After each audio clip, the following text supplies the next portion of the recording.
And I am live. Just got back from seeing Superman. I didn't make it yesterday. A little time in the pool. And now it's time to chill out for a little while before work. Which there's still plenty of time for that. Superman was alright. It was alright. Was it worth the money? Yeah, it was. Was it a little corny and campy? Yes, it was. Special effects, of course, were good. It was alright. I give it 3 out of 5. It was enjoyable.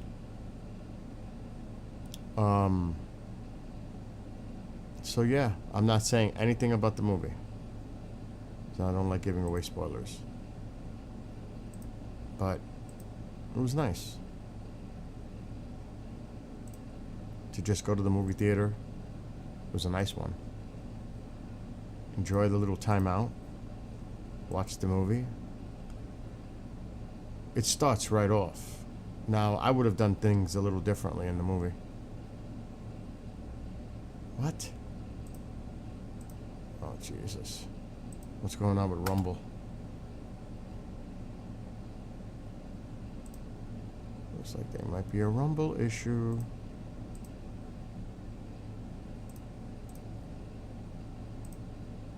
Oh, now it's working. That's weird.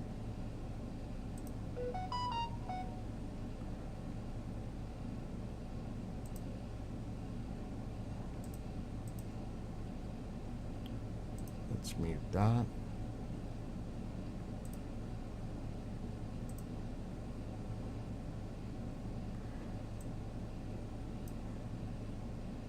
I wasn't crazy about some of the characters. Like Green Lantern, they couldn't have done better with Green Lantern. There were some little things, but I'm being super critical. What's up, Nick? Like I said, I can't say I didn't like the movie. The dog was one of the cool things about the movie. Definitely a lot of awe moments.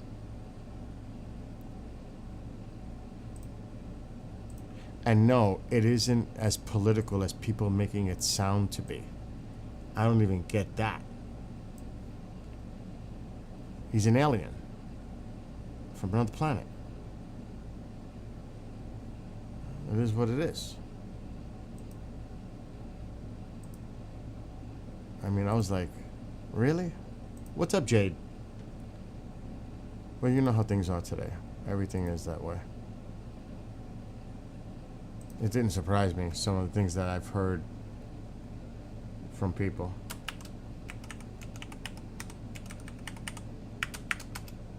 Actually, nothing surprises me these days.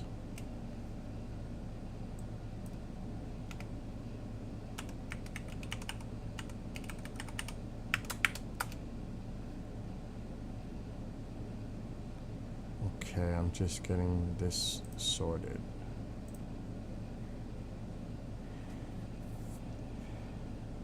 Okay, that's working. Now it's working.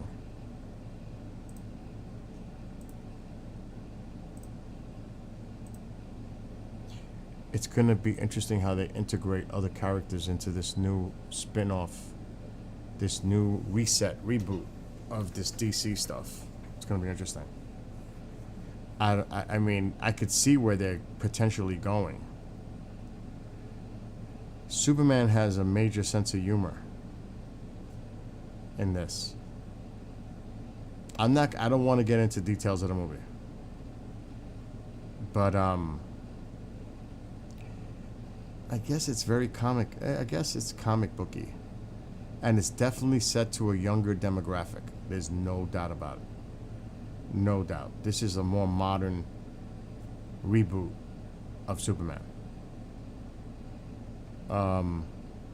Which was different. That's what's getting to me. It's different than the others. It really is different than the others. The humor's thrown in there. with his character. There, the person who played Lex Luthor was freaking phenomenal. I'll say that. I wanted to like grab him on the screen. And so they did a good part of you not liking Lex Luthor in the movie from the get-go. It's like you can't stand the dude. It was like that. I was like, when's he gonna get payback? It was like some wild moments in the movie, actually. But it was all right. I enjoyed it. Was it great? No. Was it very good? No. It was good. It was all right. Was it great? No. Not in my opinion. But it was all right.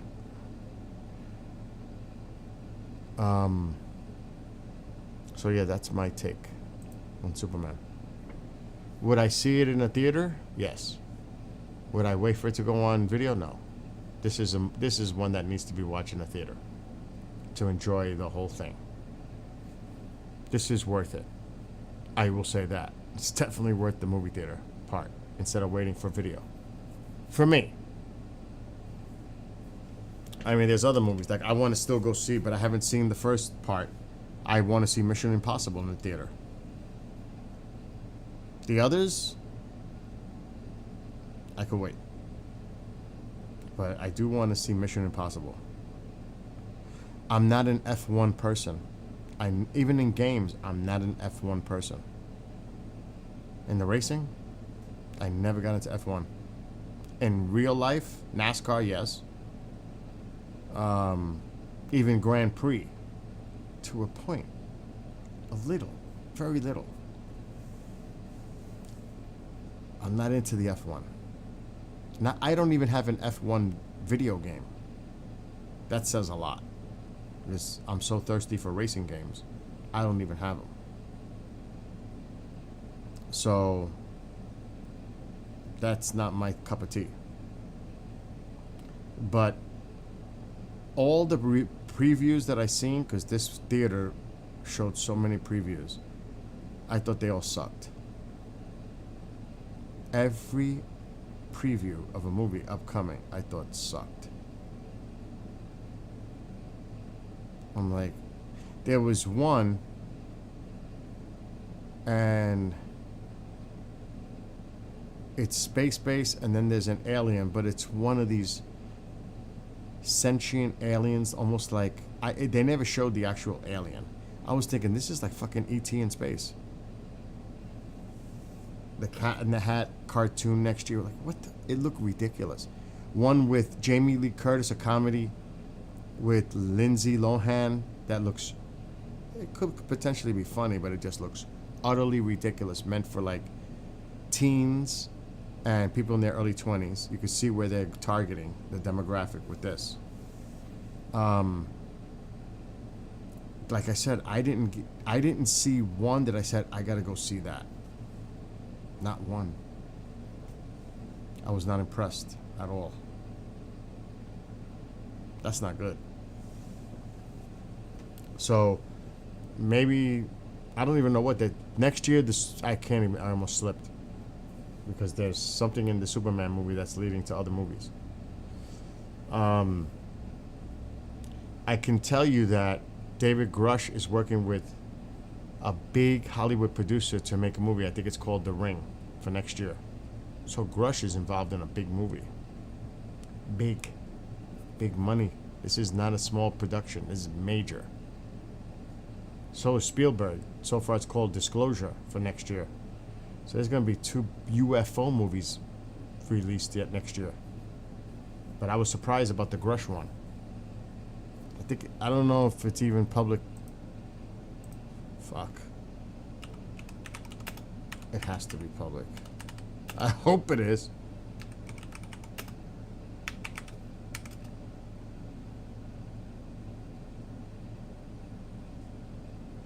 Oh yeah, yes it is. It is old. Oh, it's not called The Ring. The Dish. That's it. The Dish.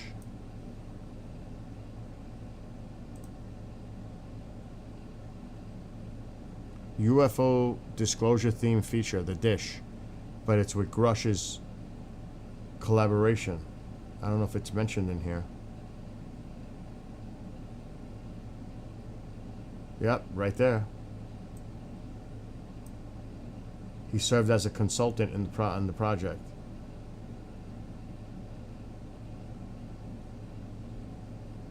And then there's the Spielberg movie, which is like really top secret. But this is for next year. But this is when you've got Jerry Bruckheimer involved, this could be like a big deal movie, like a budget movie. Who knows? But it's definitely stirring stuff up in the background.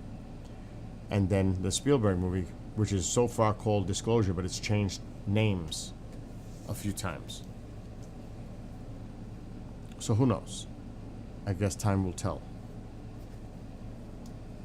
And then there's the Burroughs film. Hopefully December of this year, which is a documentary. That's all I'm gonna say about that for now.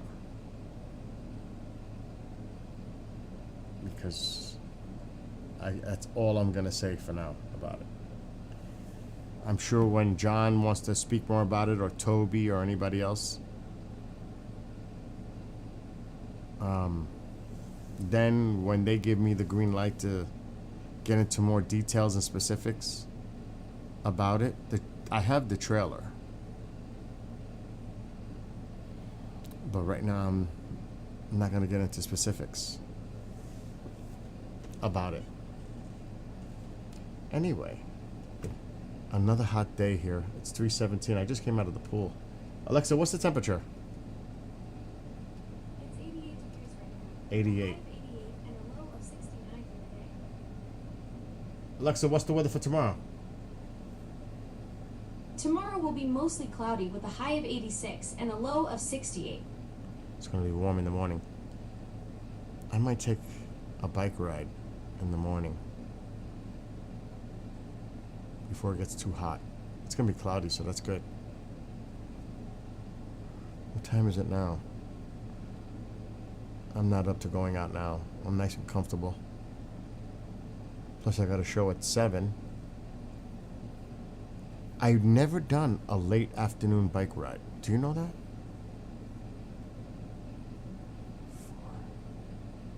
4. I don't even have enough time. I'm off tomorrow. So maybe I'll do a weird thing. Maybe I'll do an afternoon bike ride. Something different. I might do that tomorrow. Do an afternoon bike ride. Like a late afternoon. I don't know what time they close the Walkway Bridge. I don't even know if there's information that I could find on that. Probably at 8. If I had to guess.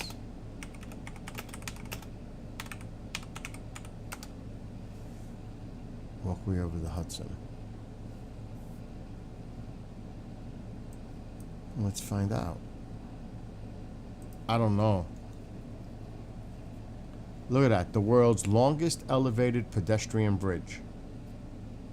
It says it right there. It is the world's longest elevated pedestrian bridge.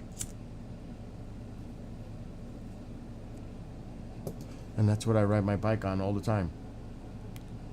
Okay, visit, about walkway. No, no, no. No. I got a hat and I don't know where the hell it is.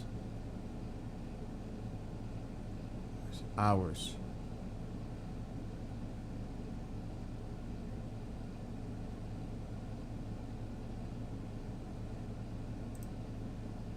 $8:30. That's good. That's good.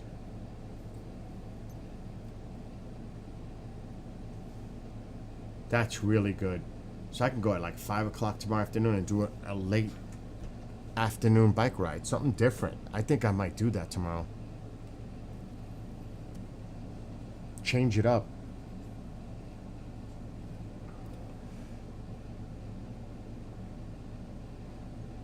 closes at 8:30. It's beautiful. I love doing this. I love doing. That's the elevator. That's the Poughkeepsie side. This is my side. It's awesome. I love riding over that.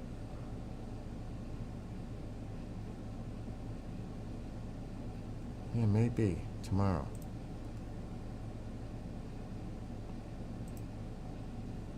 We shall see.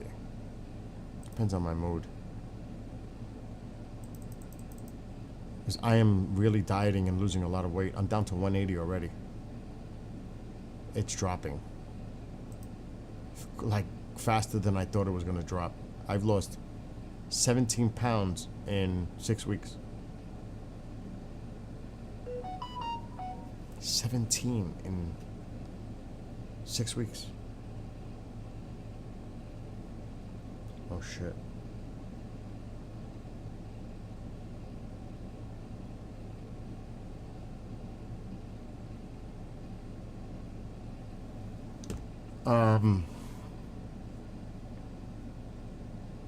I think I'm gonna play this game for a little while. Because I haven't played it in a while.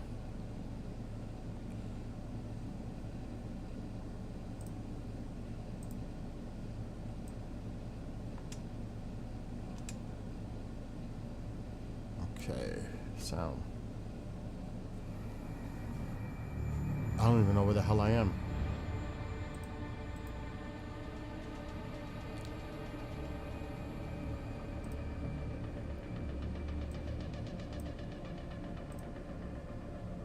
I just want to relax.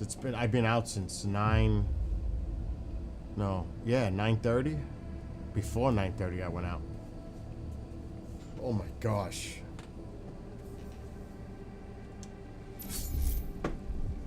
Uh-oh. Oh yeah, this hell. Oh my god.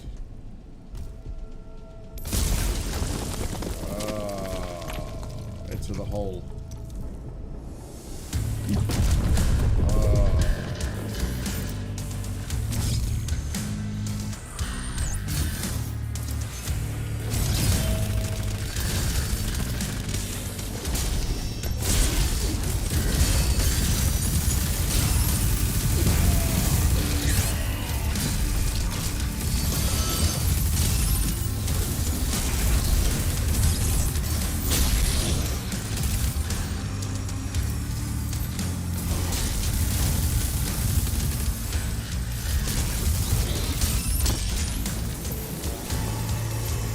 What do I need?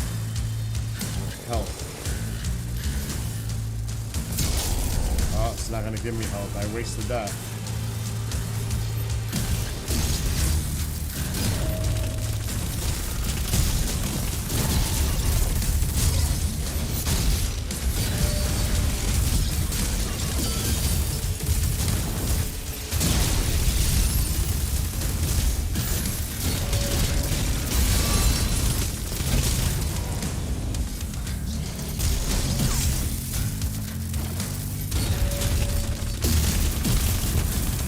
Blowing it.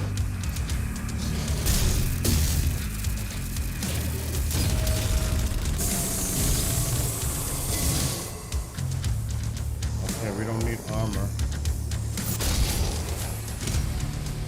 Now's where it gets hard. Already trouble.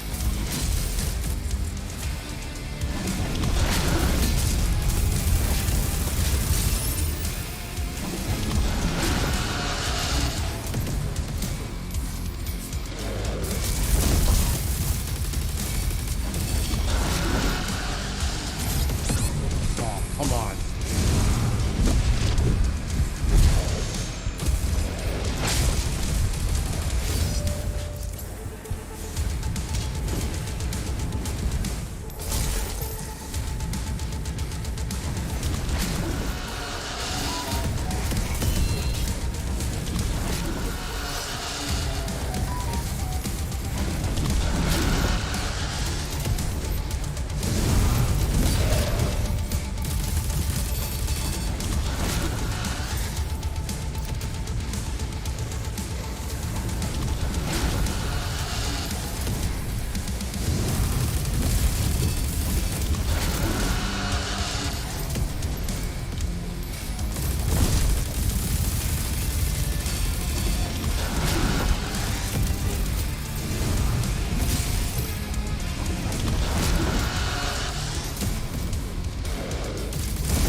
his. I've never seen that before.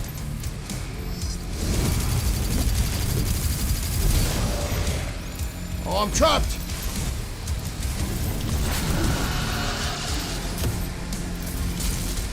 Don't do that.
Shit!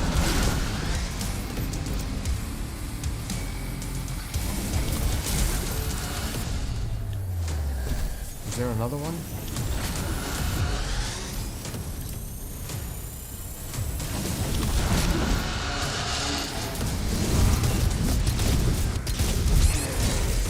No!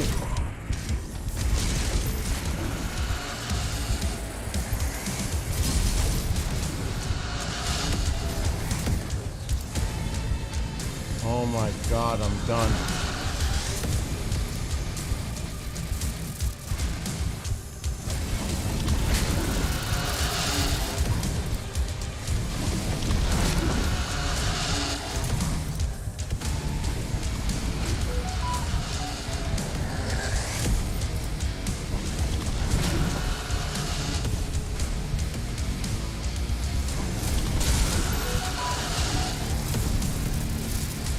I wish my phone would shut up.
Come on.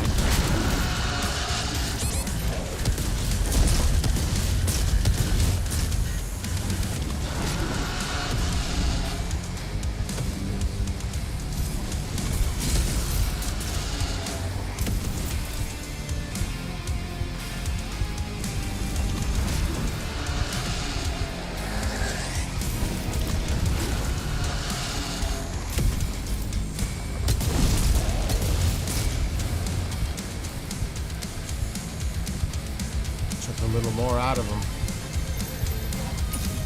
Oh, shit.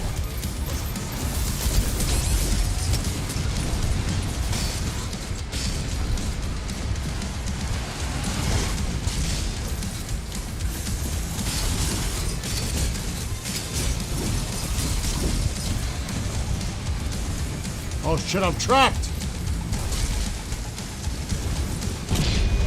Fuck! was doing so good. Back to the beginning. Look at this shit.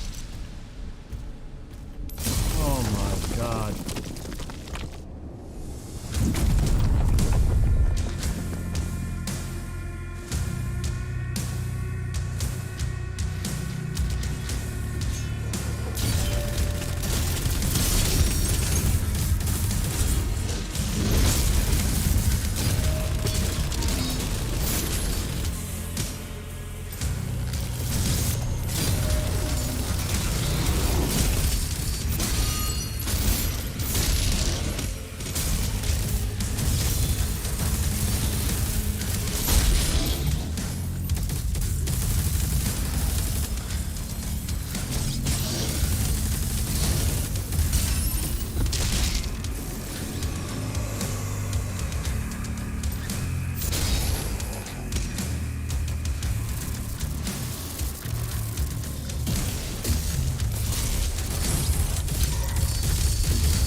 Here we go.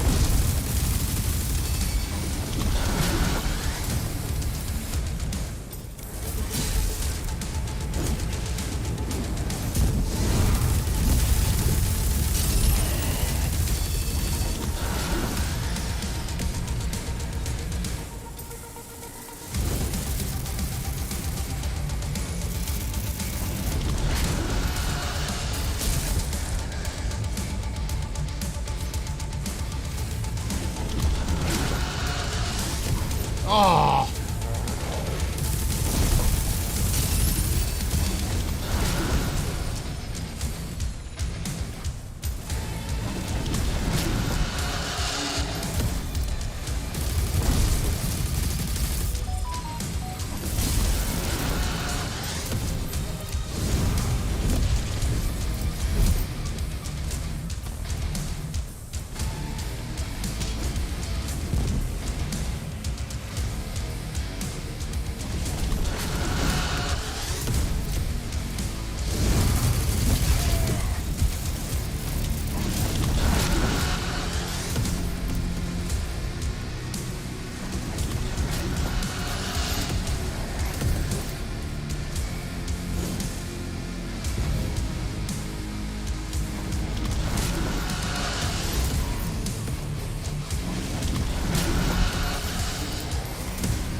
Oh, you're hiding now?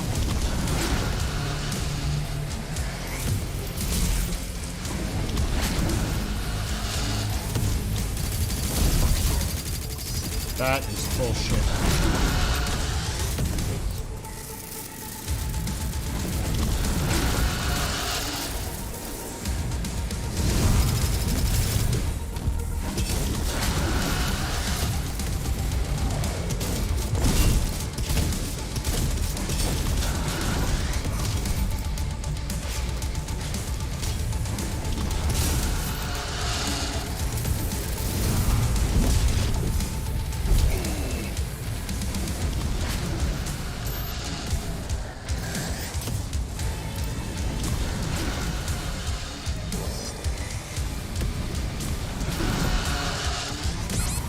Oh, bullshit!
day.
Wow.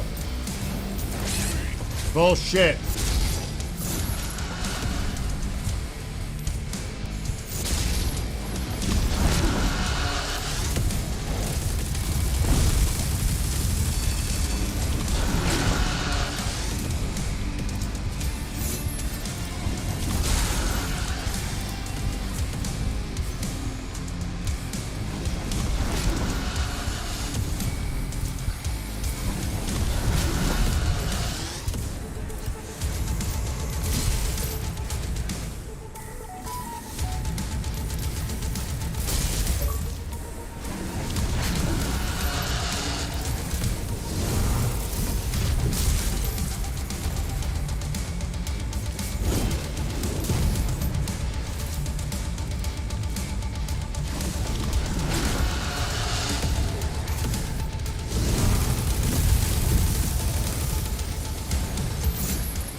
That's hard. That is really hard. Let me see who's annoying me right now.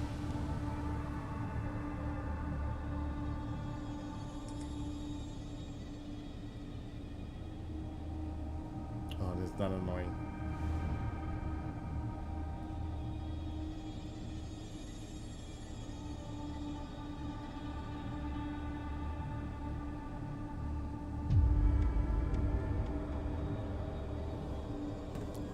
It's not even late. I gotta figure out how to beat that.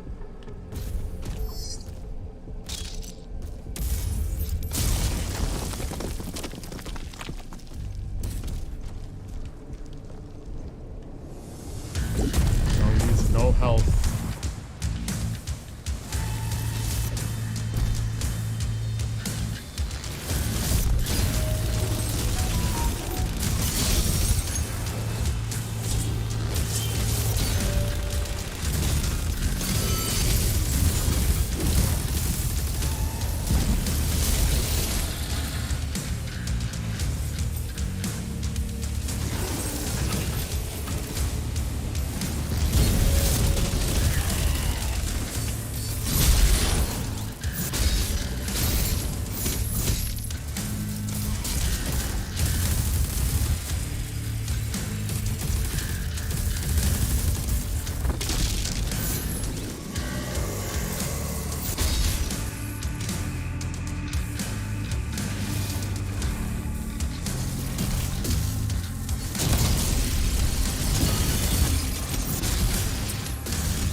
Stupid.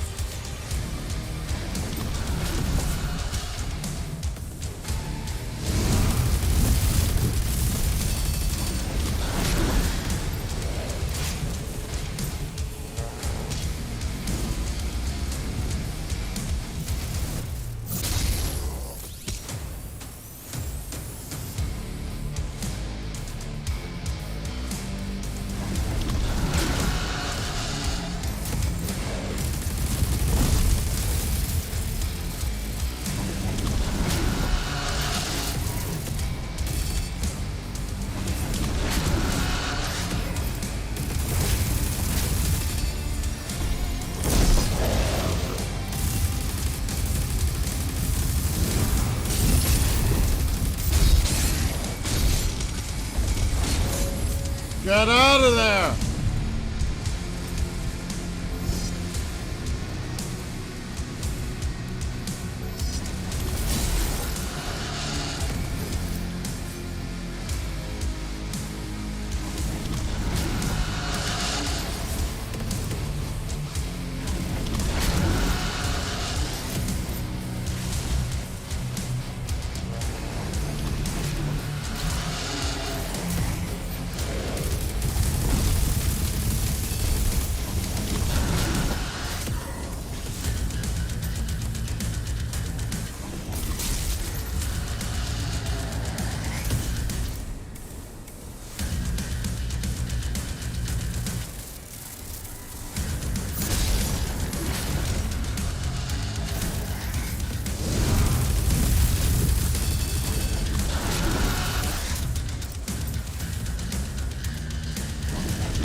Ma, I'm playing a game.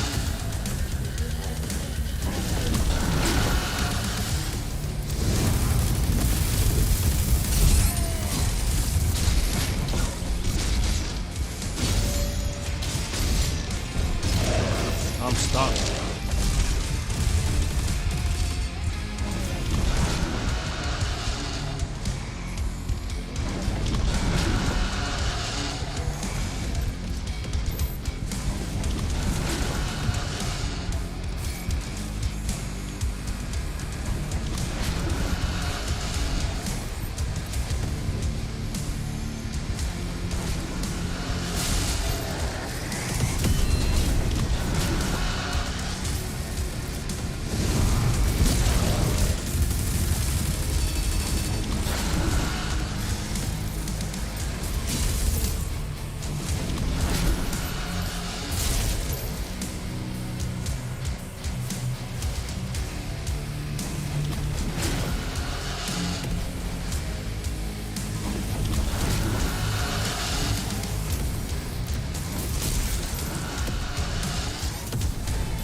Get the fuck out of there.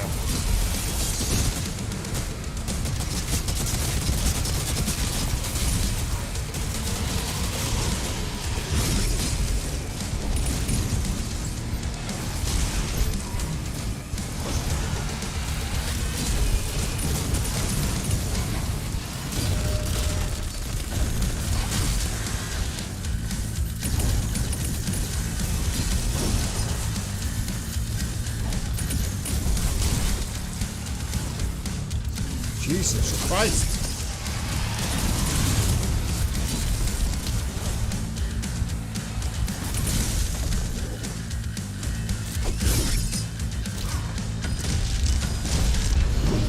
That. This is really hard.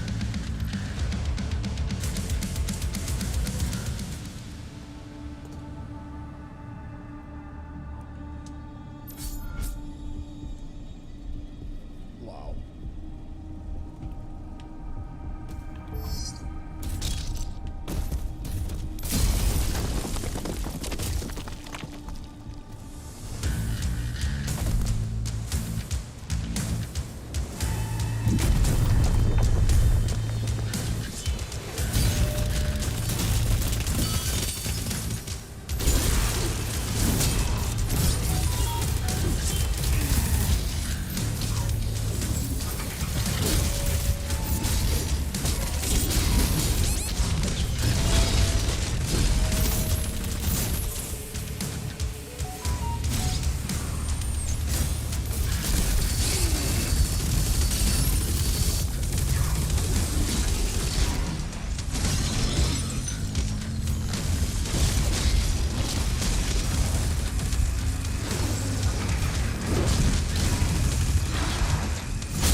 Huh.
Fuck.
Oh, fuck.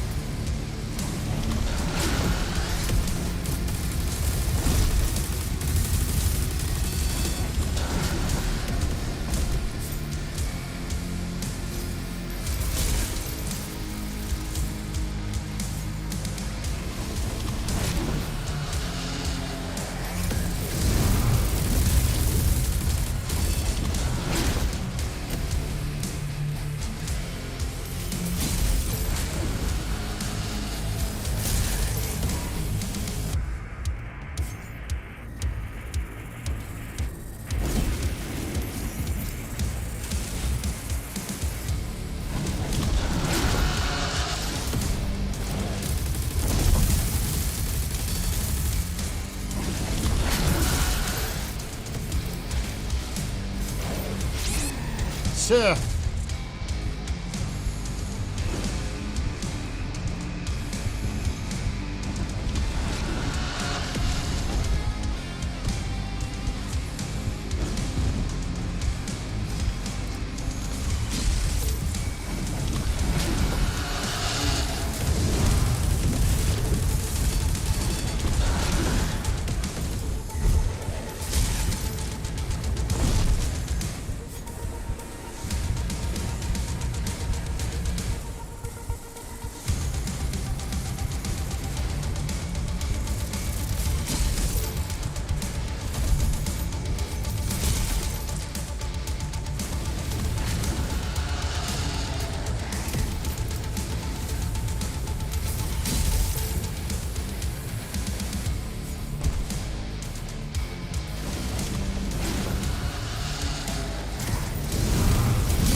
Jesus!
Might be time for a break.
I haven't had Cracker Barrel in God knows how long.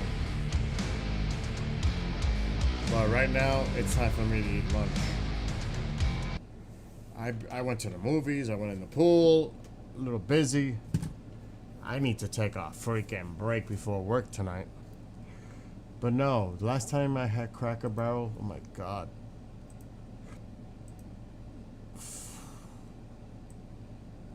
I don't even remember where I had it. Utah? Probably in Utah. Right now I'm going to eat a salad. A nice salad with olives, black olives, cherry tomatoes, salad cucumbers, romaine, diced ham, diced cheddar cheese.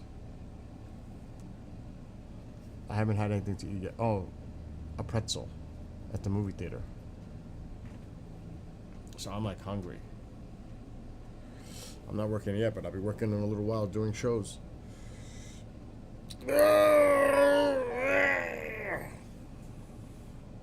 I went to see Superman earlier, so I've been busy all day.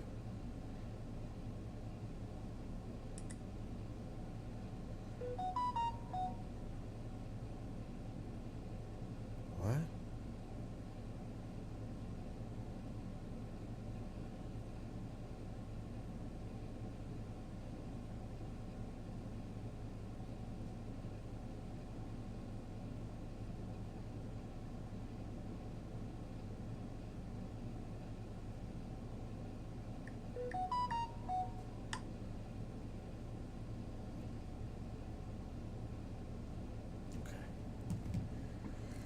Um, I don't know if you want to call it antipasta salad. I mean, it could be considered maybe. If I was to really have an antipasta salad, I gotta have my pepperoncini peppers in it, which I don't have any.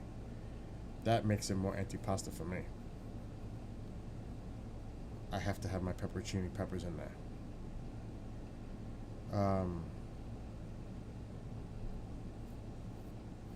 They should have called it Chicken Man. I don't know about that. I'm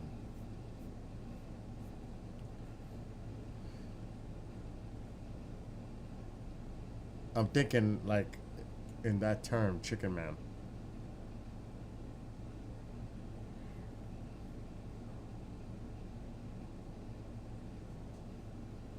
No. It's just not. I don't want to give the movie away. It's a foundational reboot.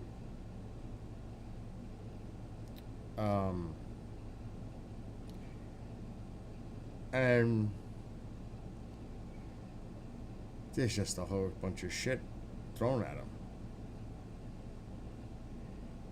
And there's a twist toward the end, which I'm not, like I said, I don't give away spoilers.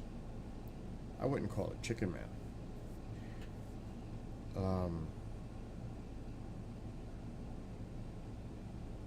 I just thought it was very campy. A lot of sense of humor stuff. The dog was awesome.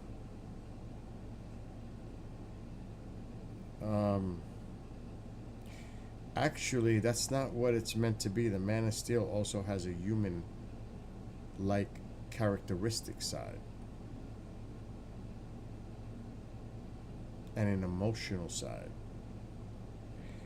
It's more play on the character makeup. I said that. It's very campy. Very campy. That I said that in my TikTok review.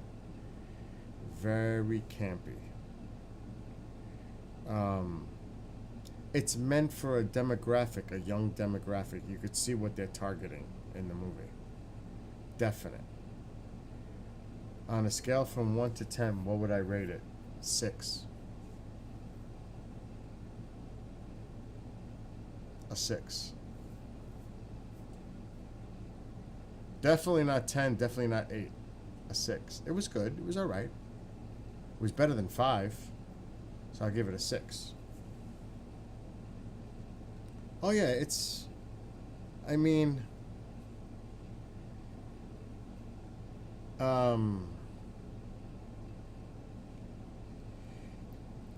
it is, number one, I don't pay attention to any reviews. I have to see everything for myself. Just like what I'm saying, don't take what I say. You got to go see it for yourself.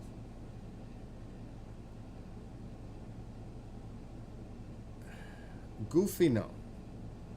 I wouldn't call it goofy. But then a lot of people might spin it to their own politicalness because everything's political. Oh, hell no, it wasn't made by a second world country. Now, see, that's political. Now I know why they said that. See, that's... I'm not shocked. I knew there had to be something like that.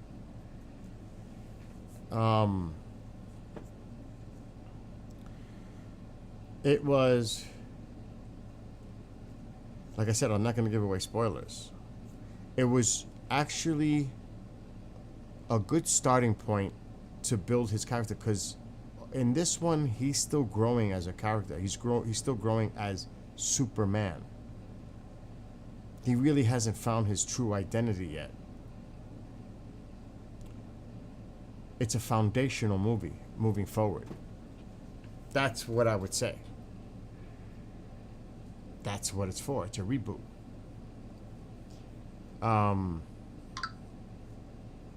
But like I said, some of it was just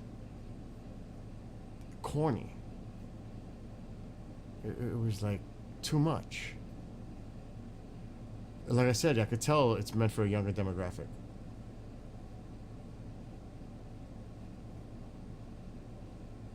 Reviewer said this as a reference. Remember in the 70s when Star Wars came out?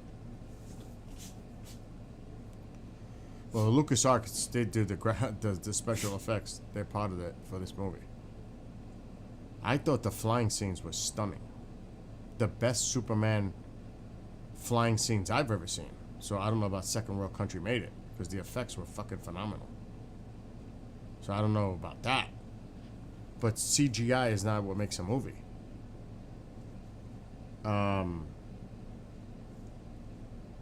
It was like I said, campy, corny. Didn't look super cheap. But way too corny. It was corny. Like I said, you could see where they're moving with the demographics for this. Definitely toward a younger audience. I wasn't asking for my money back.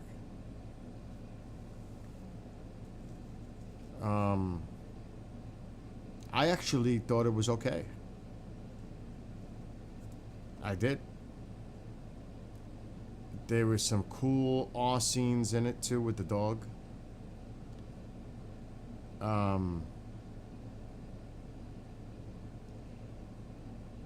Like I said, it had its moments, but it was corny. Would I see it in the movie theater? Yes. Would I pay for it? Yes. So whoever that reviewer is, I don't agree with that. But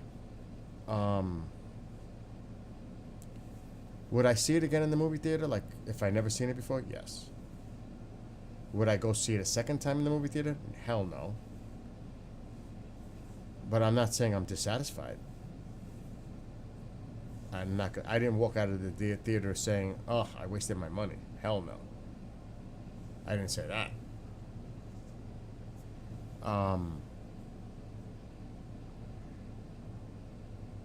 Again, there's just, I don't want to give away the movie. I don't want to give it away.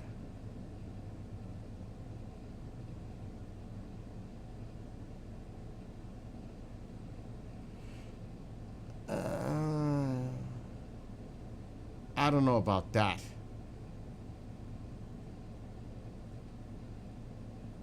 I don't know about that. That this movie didn't look like it was released by a good studio. I won't agree to that.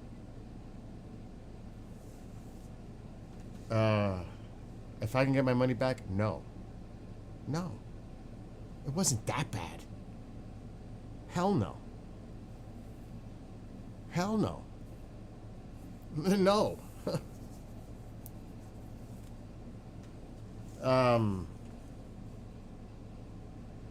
No. I'm not gonna give out spoilers. I did like the twist of Ultraman. I did like the ending, a hint of next year's movie. And I definitely liked the dog.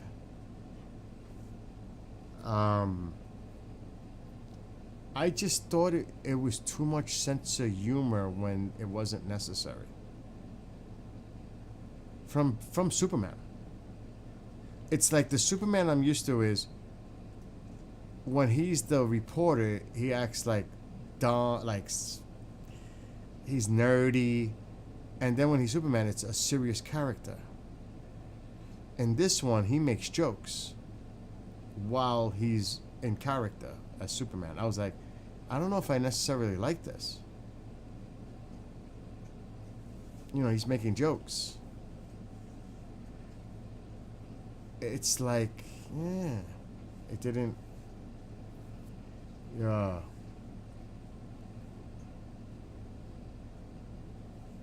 I only pay $12. $12 ain't nothing. I mean, I spend more money on fucking the concession stand than I did in the theater for the movie. That upset me. That upset me. Spending more money on a pretzel and soda than the movie. That bothered me. More, way more. I was like, what the fuck? I ordered it and I didn't realize it. $30 for what? A pretzel, a large Coke, and the movie? Now that was like, this is.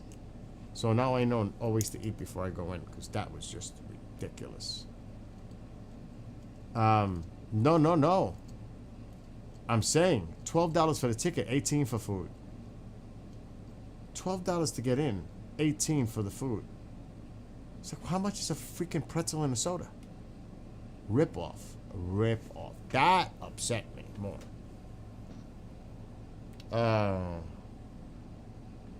Yes, that is for sure. On the reviewer saying that he was trying to be more to be funny and a smart aleck. I agree with that. That's what turned me off on it. That's what turned me off. It's like not the Superman, you know. That's what turned me off.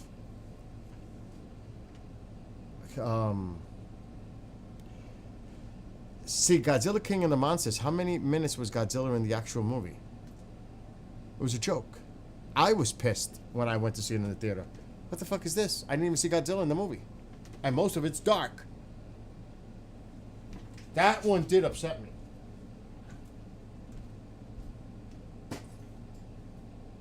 What upset me more, when I went to see Morbius in the movie theater, I was pissed because that shit was not worth it. When I went to see the one about the ship that Dracula came over, what was the name of that one? That pissed me off. Tycho, what are you doing? Go with mommy.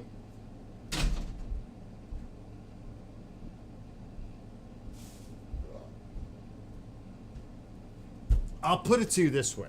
Let me put it to you this way. And I saw Godzilla Minus Zero in the theater with the English subtitles. That shit was good. The Godzilla Minus Zero, that was good. Yes, I agree, Grandizer. I was like, what did I say? They're targeting a younger demographic. That's what I said. You could see you could tell. And all these new movies that are coming out is the same shit. And that's why I didn't like not one. It's a joke. It's a joke. Um, not Nosferatu. It's not Nosferatu. It's the one. I can't think of the name of it. Dementor. Dementor. The Void Dementor? Voyage Dementor, whatever the fuck it is. That one pissed me off. Oh, I thought Godzilla Minus Zero was excellent. It's considered one of the best Godzilla movies made. I enjoyed Godzilla Minus Zero. See, it's difference of opinion. It's simple. So, you know, was it all about the cry? About the what? It was about like the what? About the guy cry being sad all the time. It was so depressing. But see, movies aren't just based on the monster. You got to have some character development around it. And you got to remember with Japan, that whole thing, post-war. I'm looking at it from the grandizory scale. I disagree. I thought, and I think a lot of critics would disagree with you too. It's highly critically acclaimed. The story was actually really good. It was depressing, but it was the Japanese honor, if you understand history and what he did, dishonorable. It was intense. So the guy is depressed because he did not do the honorable service as a Japanese kamikaze. It's more than just crying and depressing. It's his character. He wasn't supposed to survive. He was a coward. He was supposed to do his honorable, and he didn't.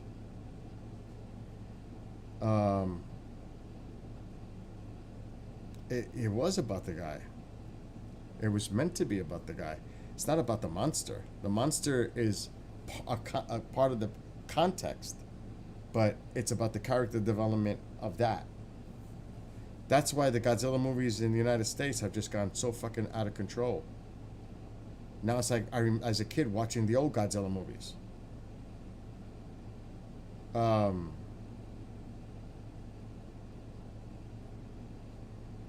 I get what you're saying. I get it. But, you know, that's the way it is. And like I said, everybody sees movies differently, or politics differently, or a game differently. It's everybody. That's why I always say I don't go based on what critics say. I got to see something myself. Because what I may like, somebody else may totally dislike. And you know what I say? I don't give a fuck. As long as I enjoy it. I couldn't care less.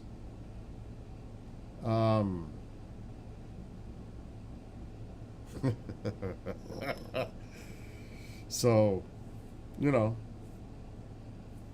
it's like anything else.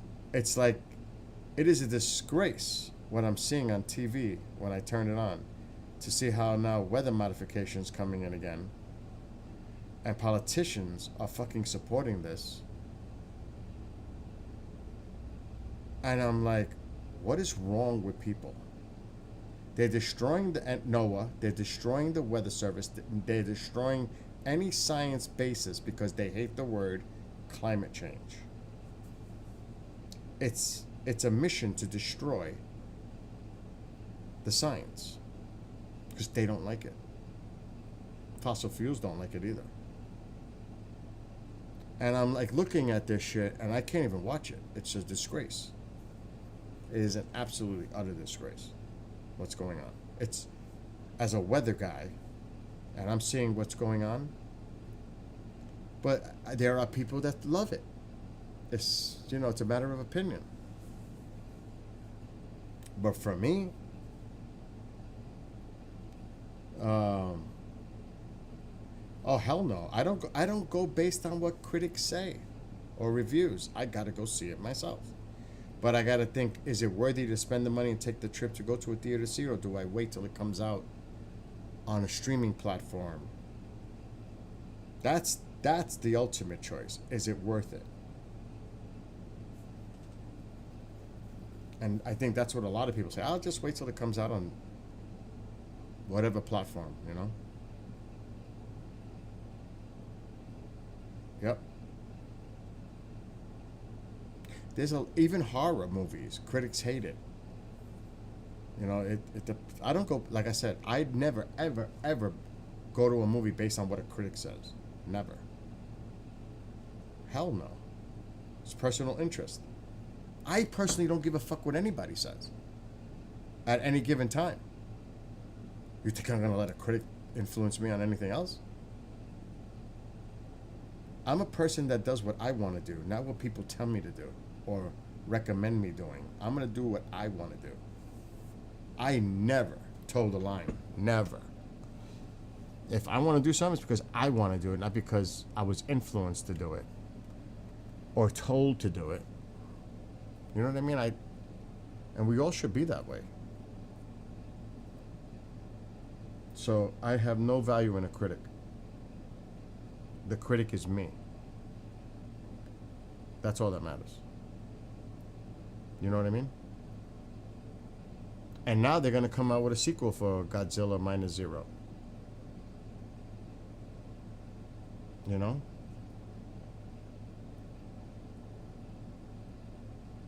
No, because you slammed it, and though the critics said it was good, you know, it doesn't hold any weight. But you were the one that brought up reading a review. I didn't. So you're the one who was talking about bringing up a person who reviewed Superman. I didn't bring up the critic stuff. You did. I didn't bring it up. So if you take criticism of a review so much, then if Godzilla was critically acclaimed, then what makes a review for Superman something you value, but yet when the critics said that Godzilla was good, it's not good? Because you've seen it, right? That's my point.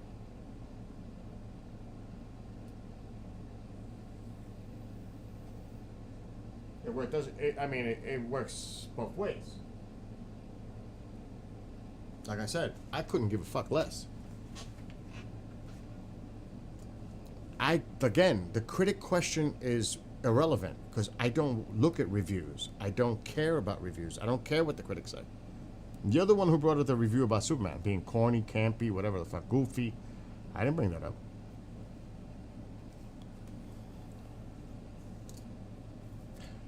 A review is done by a critic.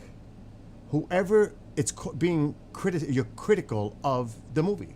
That's what a review is. The words are synonyms. They mean pretty much the same. Being critical of something, reviewing something is similar. There is no separation there. I don't even get what you're saying with that. Because you brought up reviews. Reviews and critics are, like I just said, they're synonyms. So when you say Godzilla is bad, but you say Superman is bad, what's the difference between a review and a critic? What is the difference between a review and a critic? You're being critical of something, you're reviewing something, you're being critical of it. I don't see the separation. Again, it's a synonym. So, again, we can tomato. The point is, I always suggest that people should go watch something and see it for themselves or decide not to go see it based on whatever information or whatever they decide to do. That's the bottom line. Yes. Is that YouTube being critical and their review of the movie, whether good or bad? Of course they are. You don't think that People, because they're on YouTube or people on podcasts, don't have influence. Being critical happens all the time. Oh my God, I mentioned that because you brought up a review by saying Godzilla was bad, but the critics liked it. But then you brought up earlier, are we going to just keep going with this? That Superman on a review said it was goofy. It's the same thing as being a critic.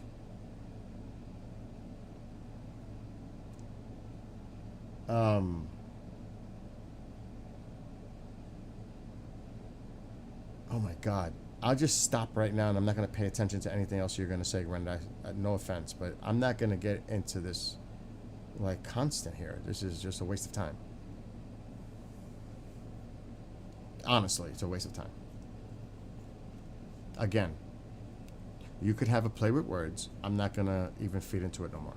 End of story. Anyway, I need to get ready for work soon.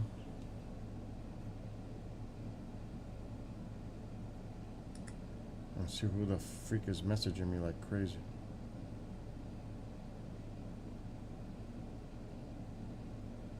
Oh shit. This came in. What time is it? I got time to deal with this.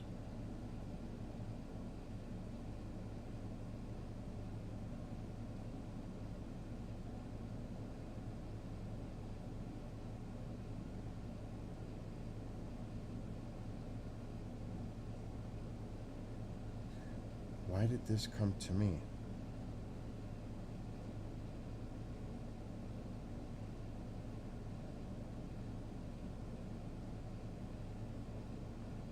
I gotta send this to the host.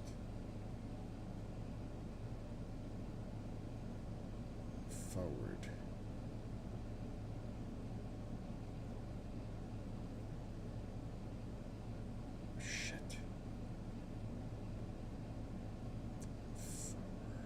I don't like doing it on the phone.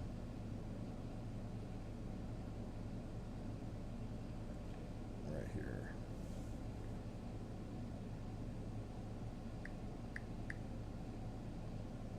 Which one?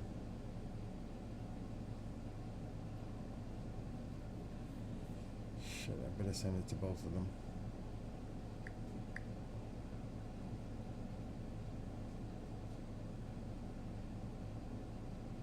Send. Good.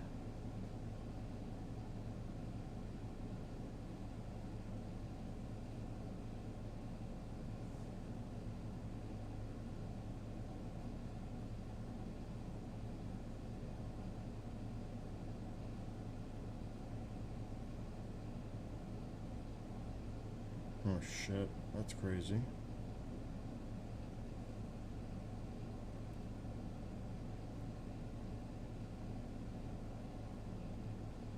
There's a lot of crazy shit going on.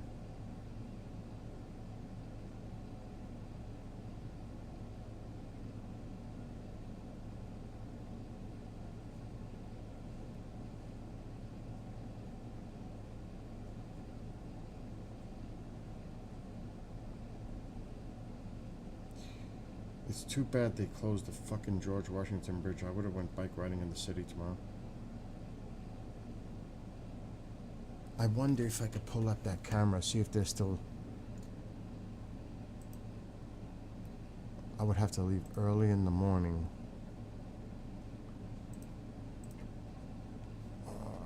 If they fix the construction. I want to do that New York City ride. Okay, which one?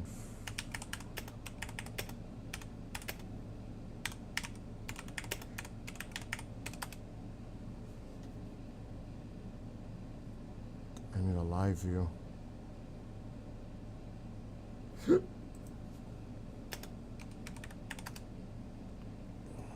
There is no live view.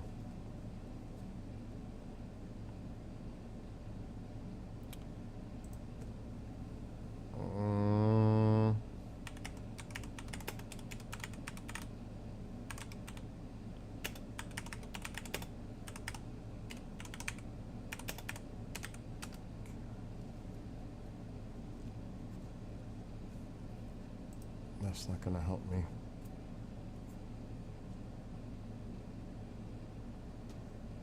That is definitely not gonna help me.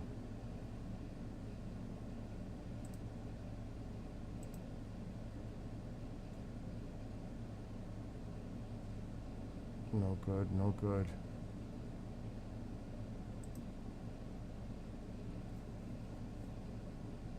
This camera doesn't want to load.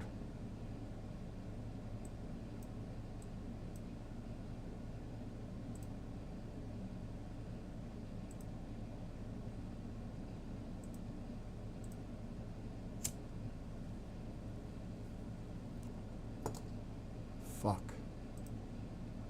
I need this camera.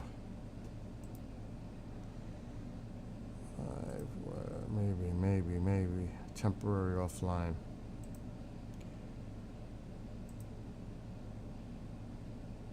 Offline.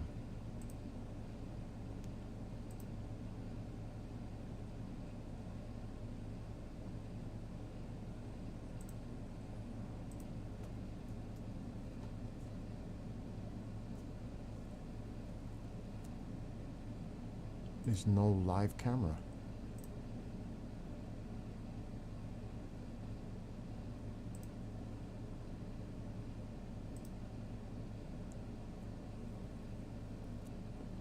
It's offline everywhere.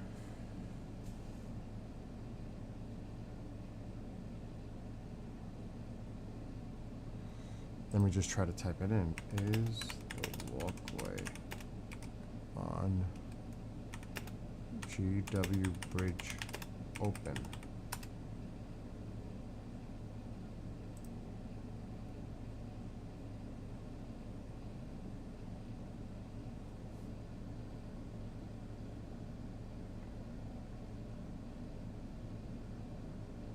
Okay, so the north one is open.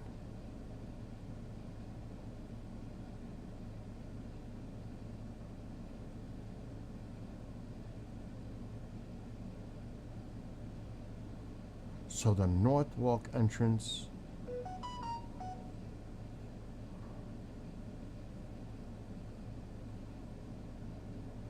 Hudson Terrace, north of the bridge overpass. Oh my God. Wait a minute. The North Walk entrance is located on Hudson Terrace, north of the bridge overpass. From the intersection of Lemoyne, we're gonna have to look this up. I might be able to do it. One side is open, one is closed.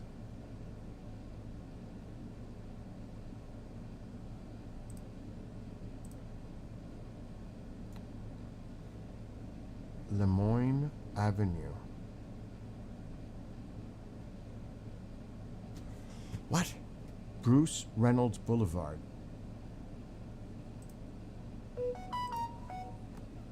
Bruce Reynolds Boulevard. Fort Lee, New Jersey. Let's see where the hell this is.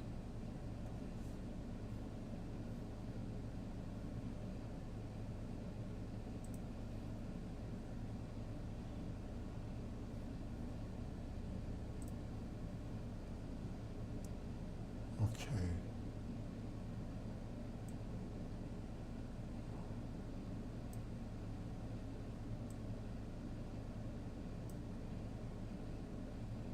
East toward the bridge. At the end of the boulevard, make a left onto Hudson Terrace and proceed north. The entrance to the north is on the right. So is this Hudson Terrace? It's gotta be. That is Hudson Terrace. So the entrance must be here.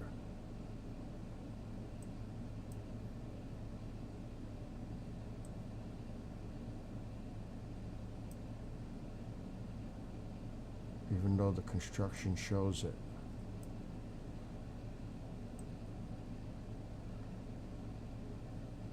Where the hell? That's why I hate it.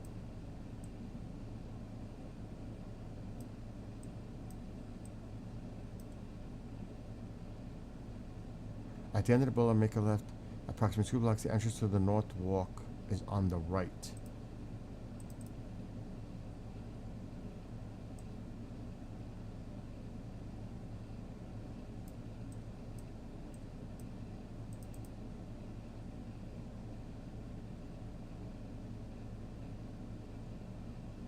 It's old.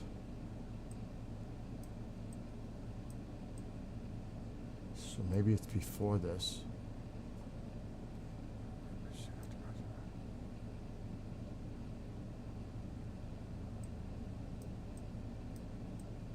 Yeah, this is an old image. That sucks.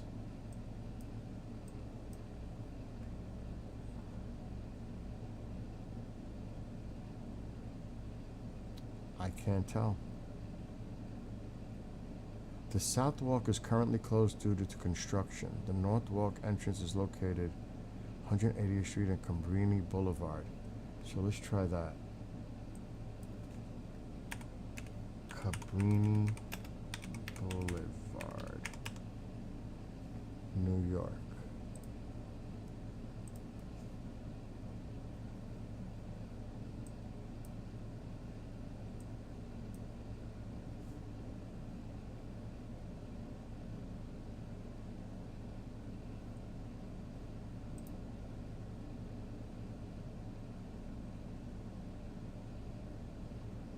So this has to be Cabrini.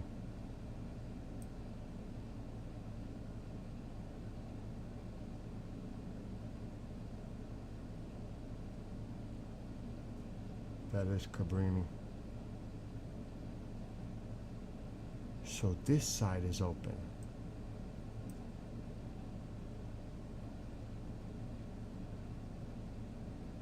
Then I would have to go here to go to the trail. Right there.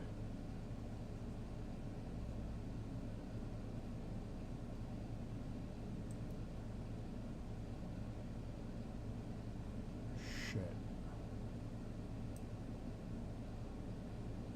Yep, that's the trail. And there's the Z Bridge. So if I go over the Z Bridge, and there's the GW right there.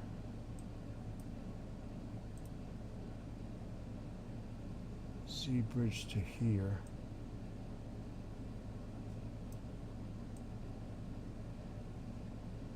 Cut up this block. And this must be Cabrini.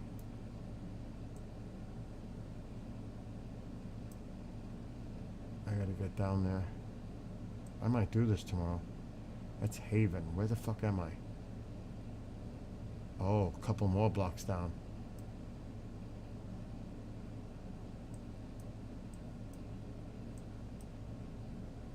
That's it right there. Yep, that's it. The North Sidewalk. There it is. So if I get off here, I have to ride the bike here. Go down a couple of blocks, make a right, and go to the Z Bridge. That's not bad. That's not bad at all. So it's 2 blocks. 1, 2, and that shit's close. 1 block.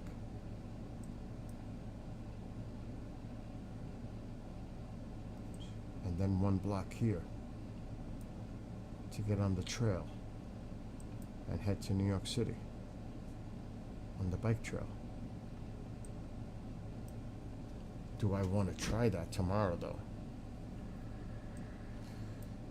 That's a hell of a ride over that bridge. And then that's gonna leave me right here.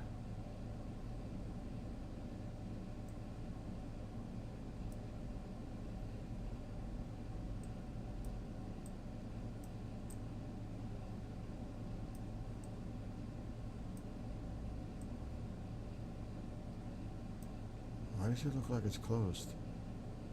I see the bike trail. Oh, right there. Oh, that's sweet.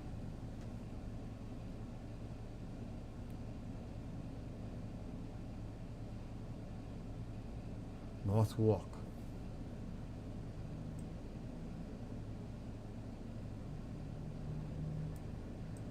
So that means I would have to park on the other side.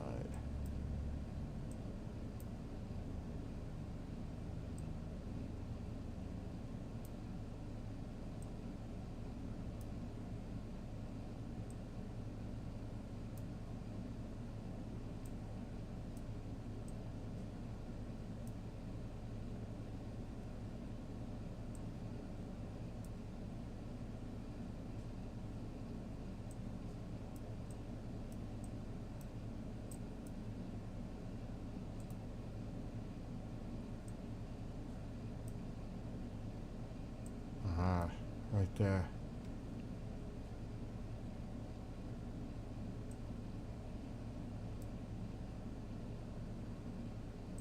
Parking.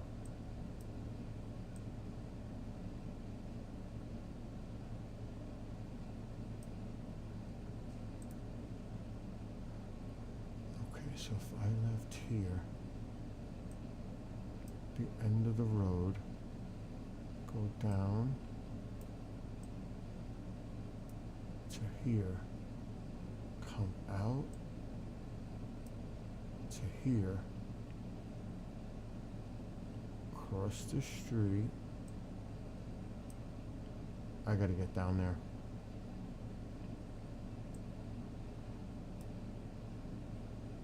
Cut through that parking lot area. There's a bike lane right there. That's freaking awesome.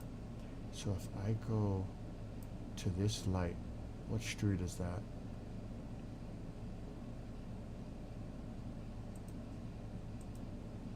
Come on.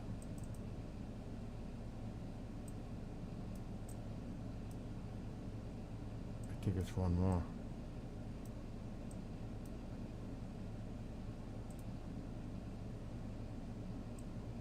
Yes, it's one more. There's the bike lane.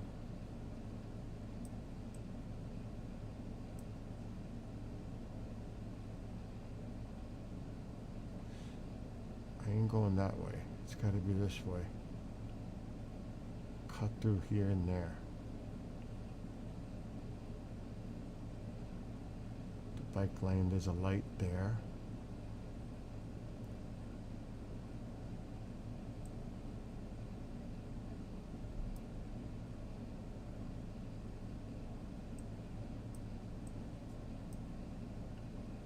Through there.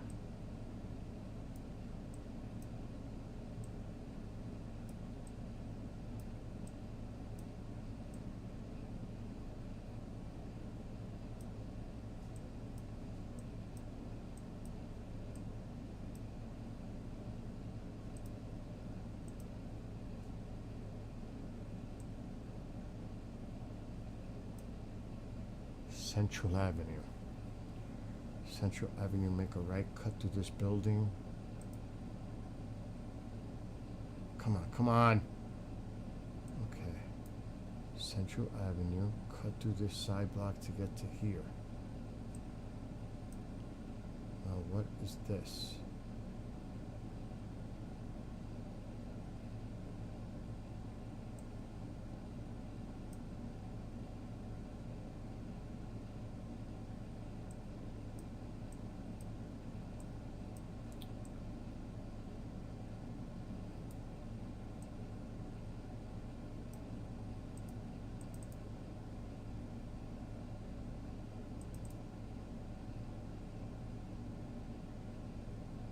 No bike lanes here.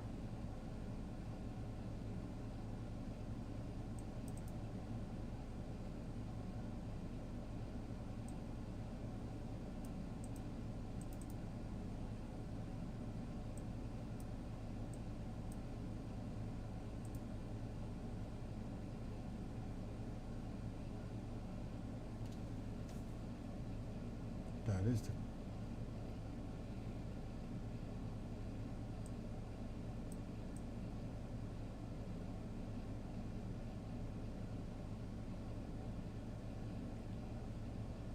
Here's the parking garage. Main Street. Yep, that's Main Street. Parking garage is here. Main Street down to the shortcut here. To Central Avenue. Main Street, Central Avenue, bike trail to the other side. That's not bad. That's not bad at all.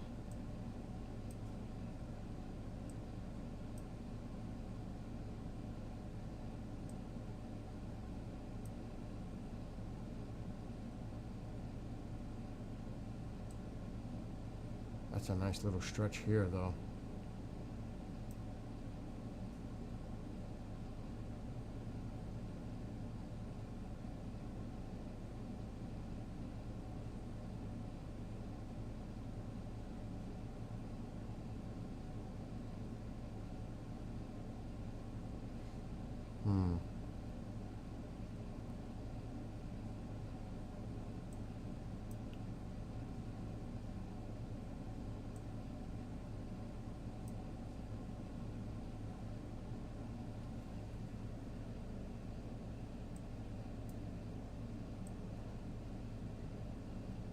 Just gotta look for those flagpoles.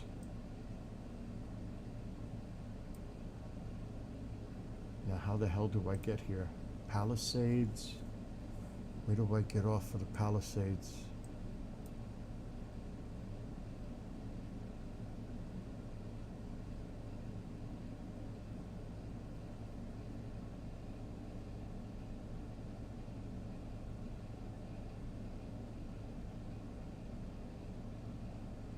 Palisades Parkway. Shit.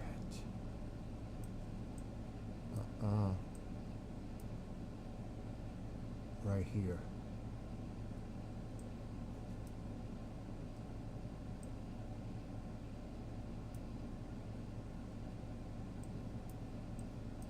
Fuck.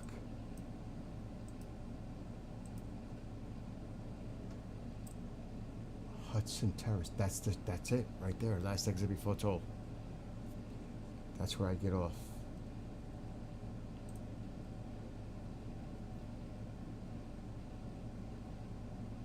That's perfect.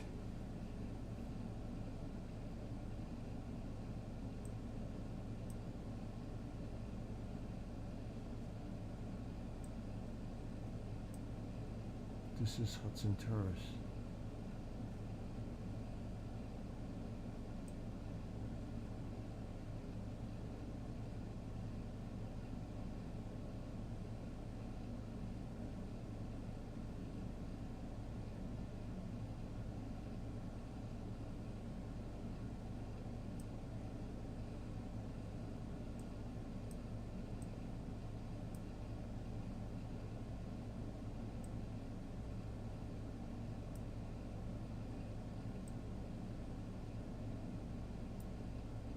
Right there. Then make the left. I need to get down there.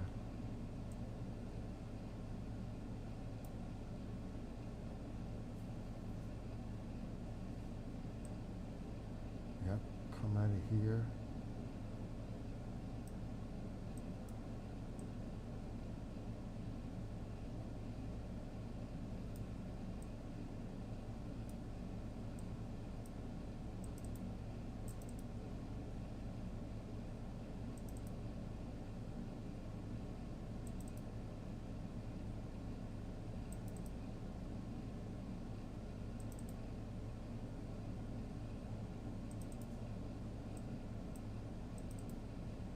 Come on.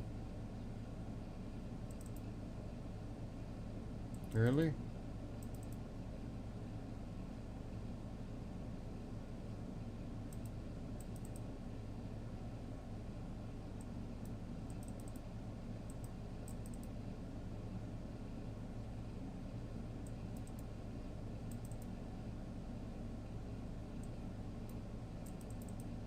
seems extremely long.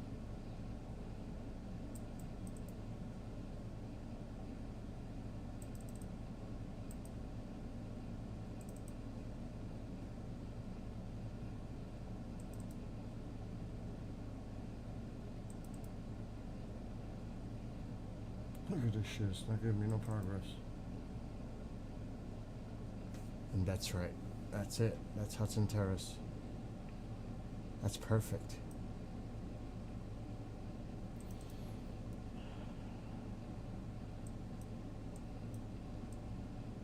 The fuck?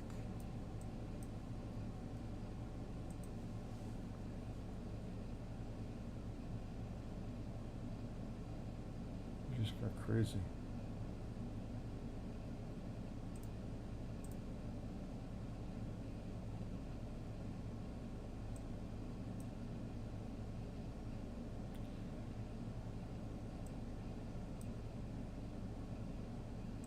Five oh five.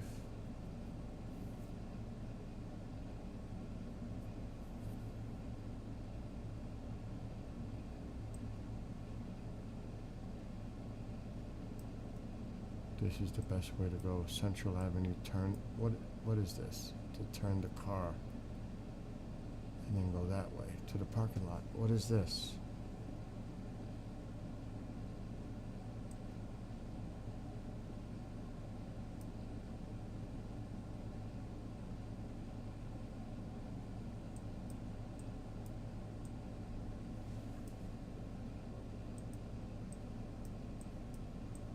There's the, right over the overpass.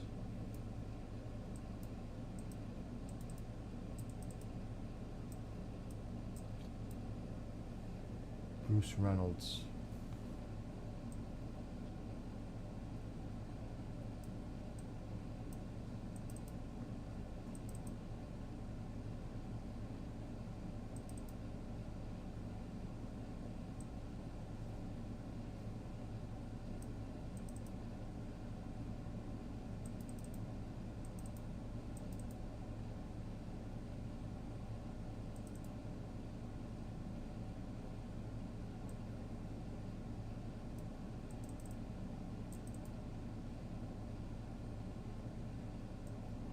Citibank. Let's see where we are. Fuck. I hate that. Okay, where's this? Parking is here.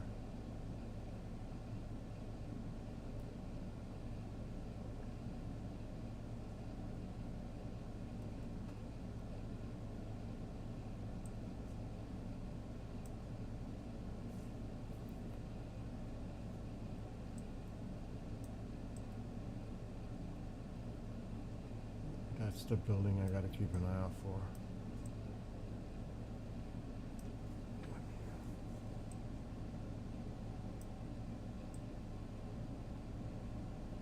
Okay, I have a plan. I don't know if I'm doing this shit tomorrow though.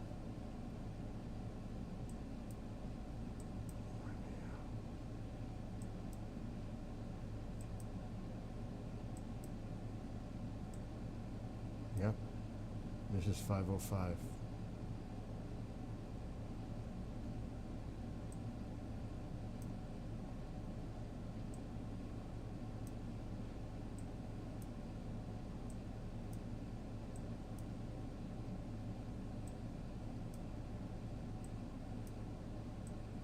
That's close. That's easy. That's freaking easy.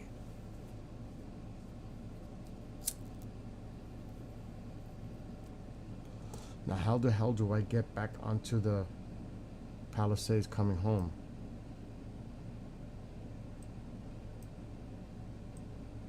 It's gotta be...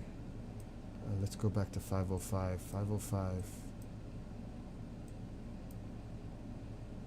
It has to be an overpass.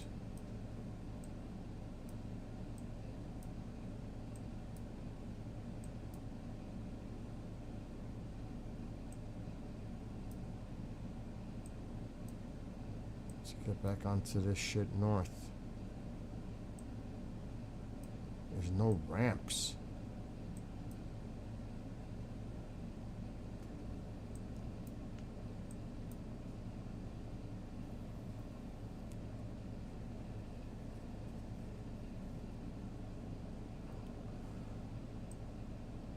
There's the ramp right there. That shit looks weird.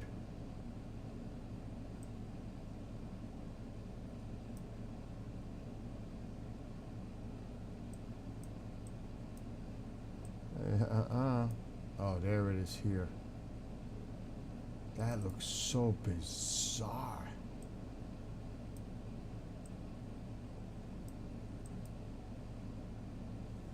That's how you get it back on. So I would have to take 505 back and go under this to go back home.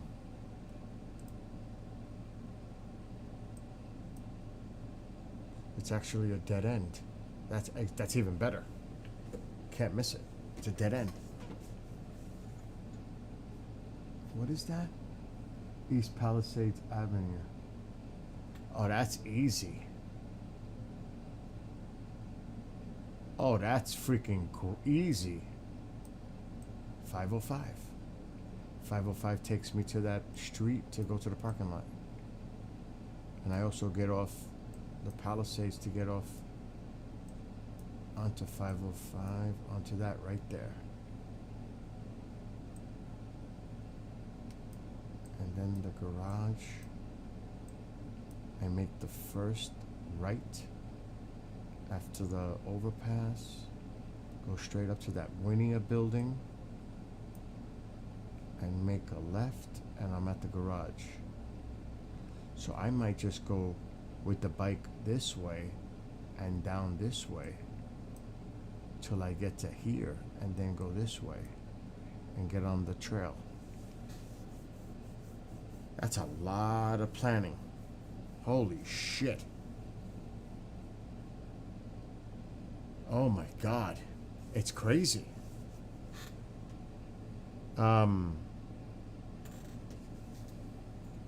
Shit. I'm planning a bike ride, but I don't know what the weather... Alexa, what's the weather for tomorrow? Tomorrow will be mostly cloudy with highs in the mid-80s and lows in the upper 60s. Because this is a major adventure. Takes me an hour and a half to get there. By car. From here. Then I'm looking at, obviously, 3 hours round trip by car. Then I'm looking at a bike ride that might consist of 3 hours. So that's a 6-hour day.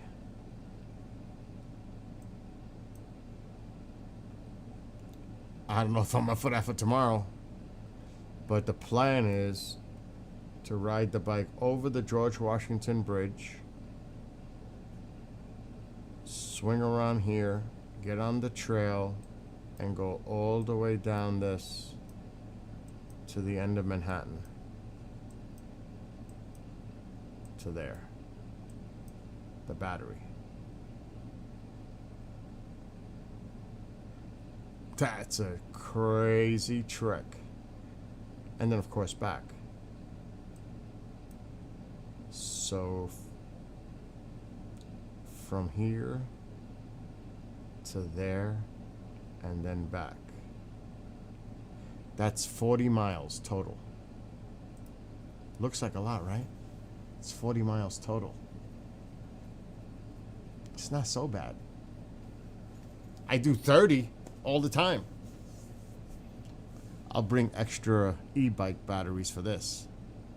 But the reason I'm doing this is for the GoPro 360. So that's the mission. I don't know about tomorrow though. This is nice on a nice 70s day. Yes. See, it's going to be humid tomorrow in the 80s. I'm not going to be comfortable. And it's a Saturday, no less, which is even worse with all the people that are going to be in that city. Because they're off. It's better to do that bike ride on the weekday. Still a lot of people, but not as much as the weekend. There's a lot of tourists, a lot of So I'm gonna have to really pick and choose what day I do this on. Tuesday would probably be best based on my schedule.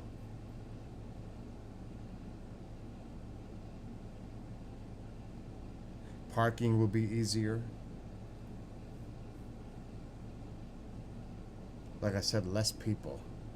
There's always lots of people, but like I said, on the weekend, that place is crazy. So yeah, I think I'll do it. Alexa, what's the weather for Tuesday? Tuesday will be partly cloudy with highs in the upper 80s and lows in the upper 60s.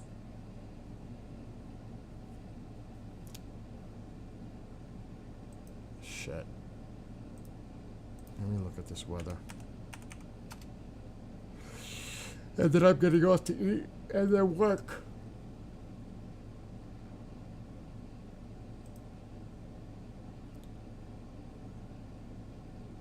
I don't want a humid day.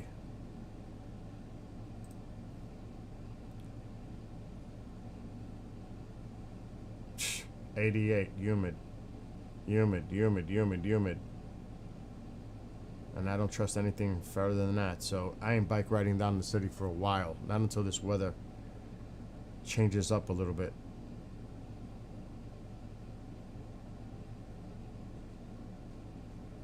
I'll be soaked.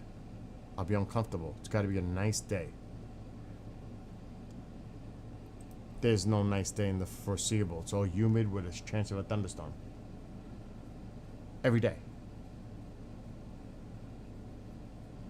Every day, there's a risk of a thunderstorm.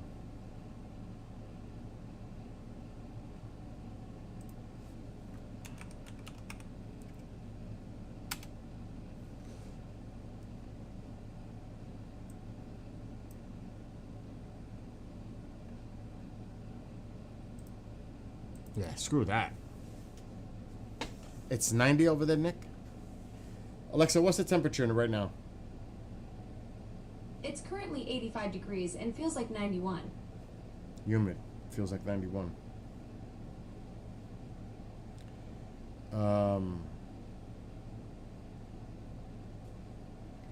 What's going on? I have actually both Grandis, the polyester. I like the polyester better, believe it or not. Like, this is a nice, comfortable shirt to ride the bike with. This is polyester.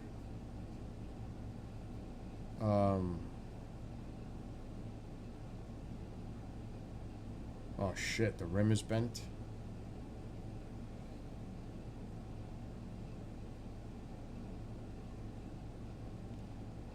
See, I can't do night bike rides here. They close all these trails at night. And I'm not riding on my streets. Not at night. I would love to do it.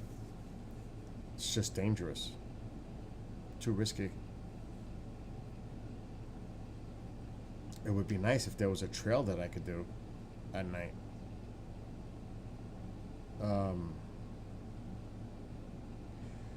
It's not even that with these. If you're in, it's not like cotton. It soaks it. And the sun dries these off. Exactly. Cotton getting wet. Exactly. It gets soaked. These dry fast in the sun. So, like, say you happen to be sweating, and I stop, and I'm 15 minutes in the sun. This is dry. It's crazy. It dries like this, and it's, you know, comfortable. So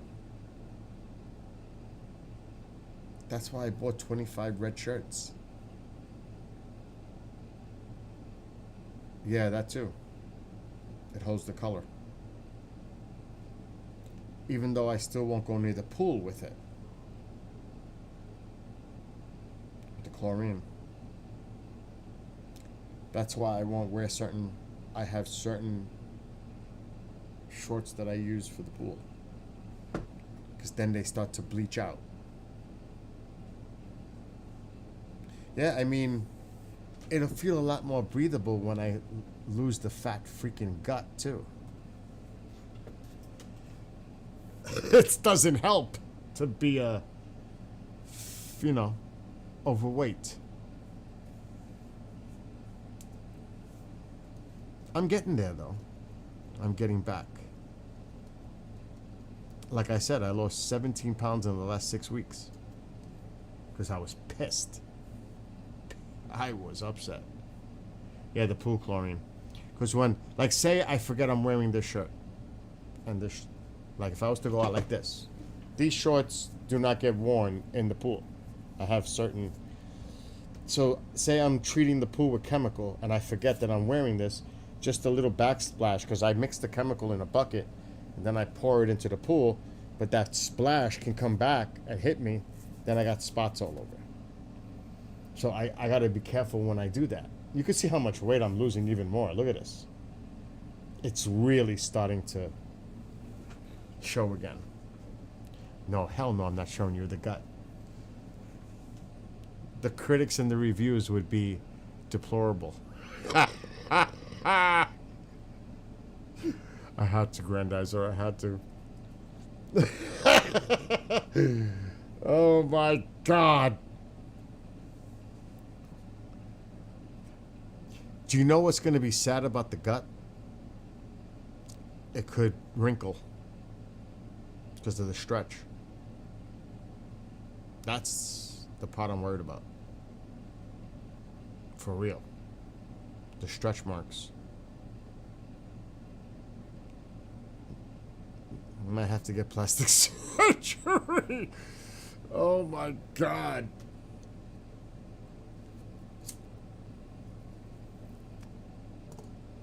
Just remember what I looked like 2 years ago. They would applaud the gut. Yeah, right? Saying that it's good. But just remember what 2 years looked like ago.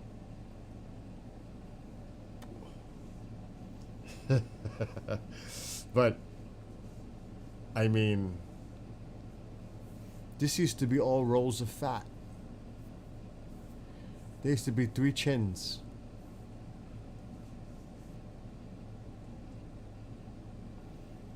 I always say my fingers look normal. They used to be fat, swollen. It was crazy. Oh, dude.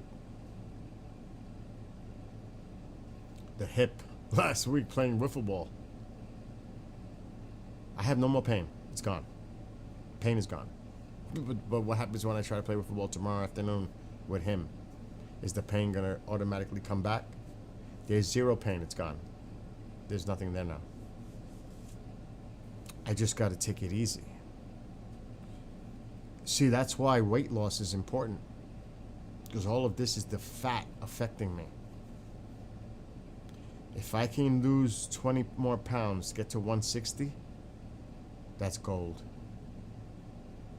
155 would be like a dream. If I could lose 20 more, all in the midsection, because that's where it's at now. There's no other place. That's where the fat is now. It's all in the midsection, including the back. That's where it all is. Now, dude, I'm still big. The backside is still big. And trust me, I'm my worst critic. But up here, I feel great. It's from the waist to the hamstrings. I did stretch. I just didn't show you that video. Oh, somebody wants in. I didn't save. I might have the clips. I think I deleted the clips because they were worthless. I did. I deleted those clips because I had no use for them. They were edited out.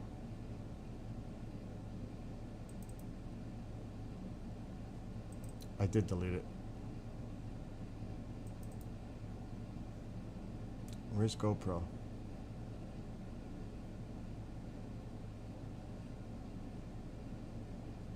This might be the wrong drive.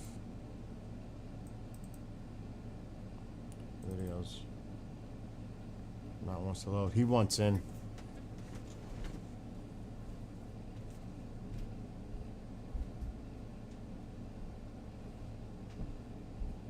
Oh, he's not there now. The problem is you could stretch, you could do all that. The problem is you could do stretches, you can do all that good stuff, right? But guess what? When you're doing all that movement with your body, that's when it's not good.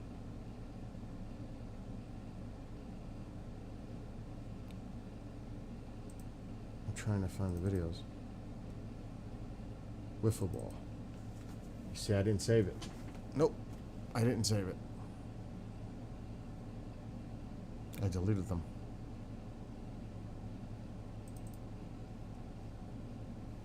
Bad news. I have an Yeah, I deleted it. But it may not, it's not deleted. It's not deleted on the YouTube live stream when I did it.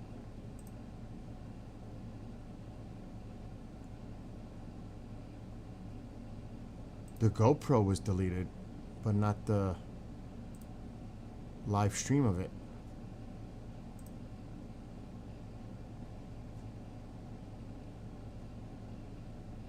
Okay, so that was a week ago. Happy 4th, wiffle ball time.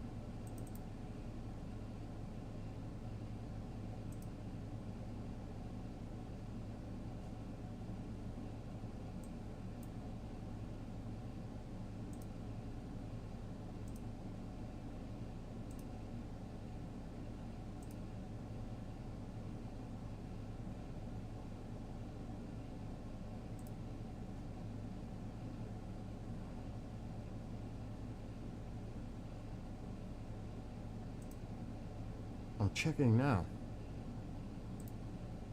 Nick's seen it. See, I'm still too big. I'm still too big. I gotta lose weight.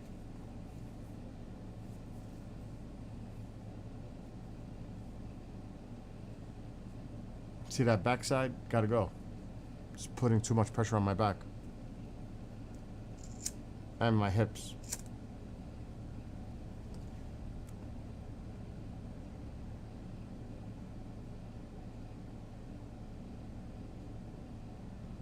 See, I still have a lot of weight to lose.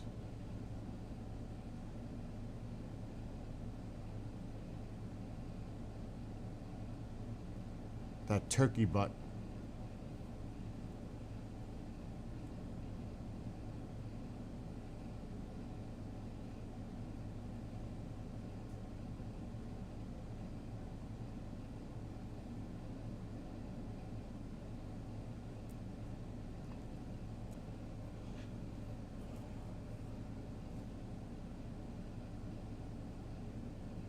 See, I was even trying to throw the ball against it just to loosen up my arm.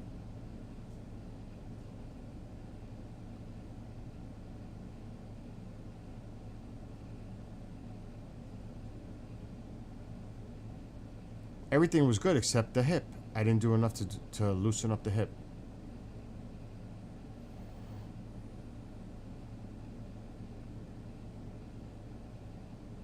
This is not what hurt me. Swinging the freaking bat is what hurt me.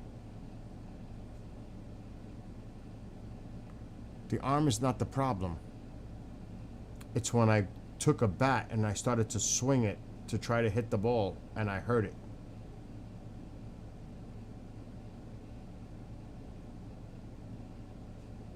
And it happened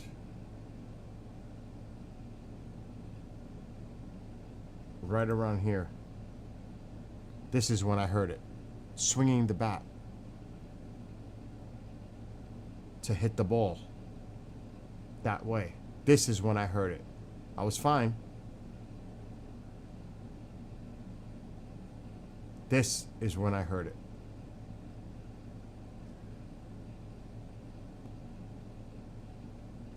See, I'm swinging like I'm going to hit it over the house.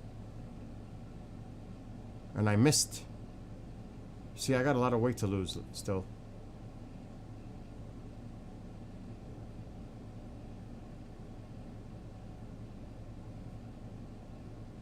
think it's right here. Nope, the next swing. The next swing is what caused the problem.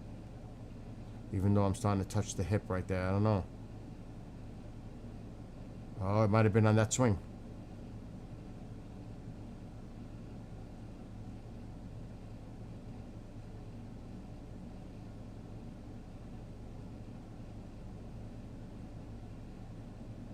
Nope, right there. That was it. I gotta hear this.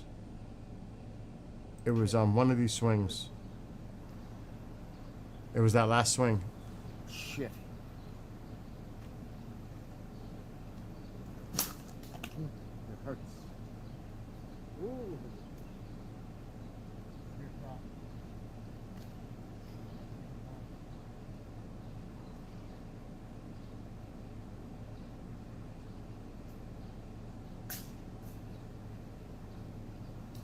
It was the swing. Oh man, that's not good.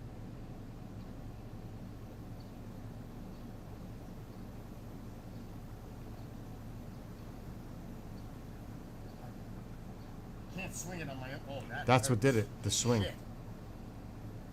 And I was pissed. Because everything was going good up to that point until I took that swing. Never again.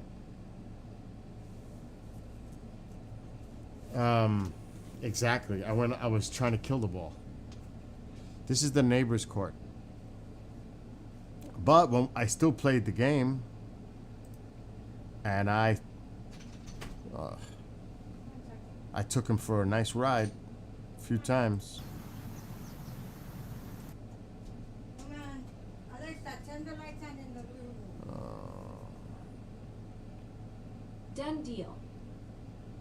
Yeah, Taco, let's keep. Come on in, take it home. I don't know who's putting this plates here. That's for people to eat now. I don't understand this. Ma, please. How can this plates be here? Go ahead, Taco, go on in.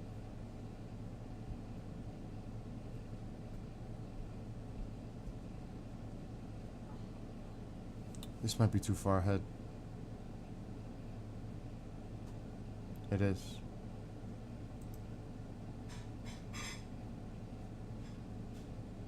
Bang. Look where that ball went. Oh, you can't see it. Look where I hit this shot. Line drive. Bomb. Bomb.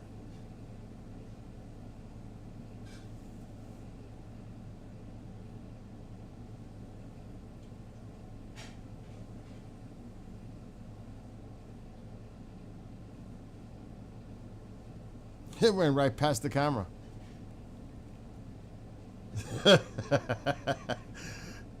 That ball went right by the camera. That was a shot. Line drive. That was a home run. So even though I was hurting, I was still able to hit it 100 feet.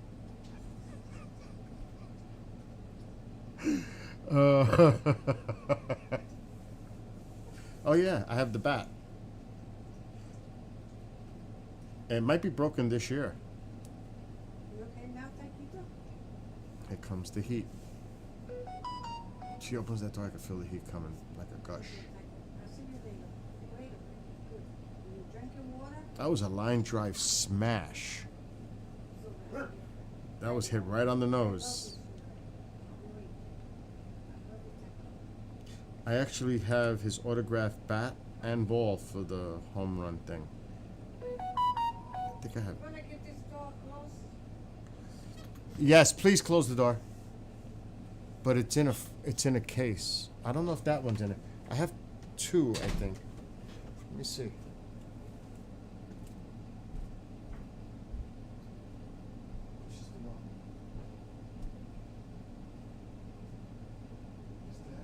Yeah. I have the signed ball. I have the signed ball and the bat. Two of them.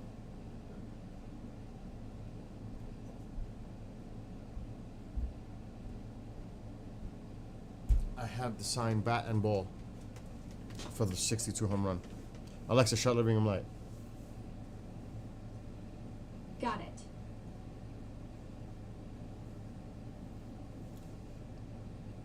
Oh shit, Fringe was there.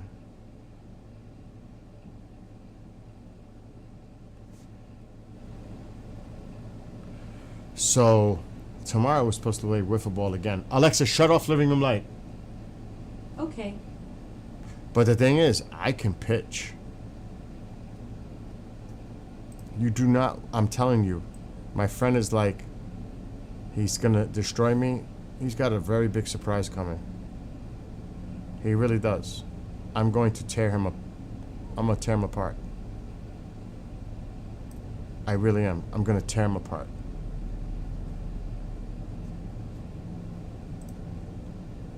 He has no idea what he's getting involved in. Talk is cheap, you know what I mean? I can back up my talk.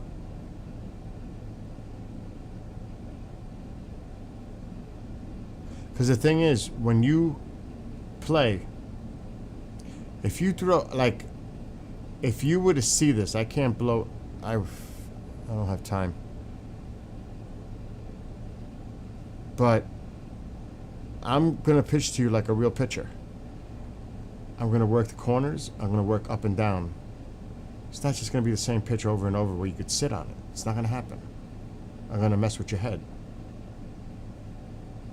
Like he loves it because he plays with it for a league, hardball league. So does my friend. And they think just because they play for a league, that makes them really good. You will be humbled in wiffle ball by me.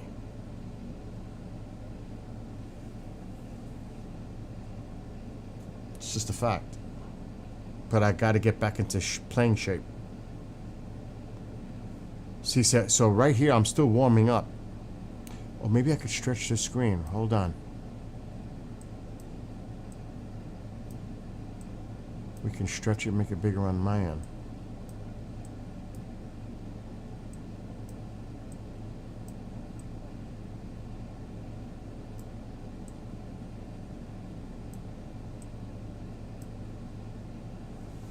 I will humble people. Yeah, I'm going to try to stream it again, but I'm going to try to stream it from 2 different angles, Nick. It's going to be...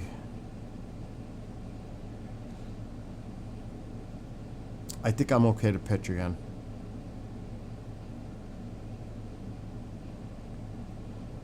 See, that was barely outside. Because we play balls and strikes. You got to hit that box. And we're about 30 feet away from each other. That was a beautiful pitch.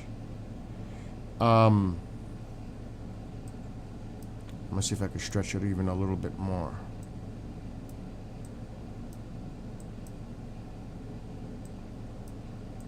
Look at the movement on my pitches, and it's not just the same pitch.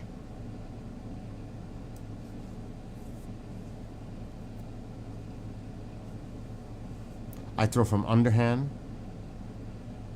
sidearm, overhand. I'm coming from different angles.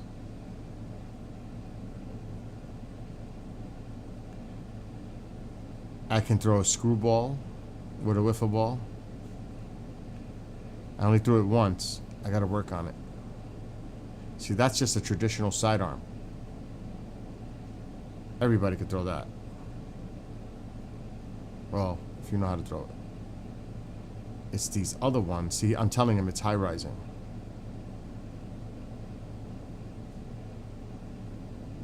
But I'm working him. I know he likes to chase on the outside, but I'll bring it in.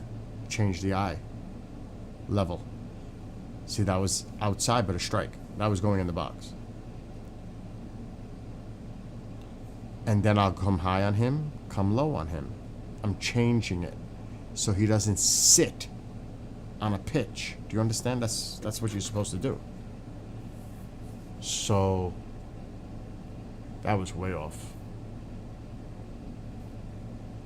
I throw mostly strikes though. There won't be many of those mess ups.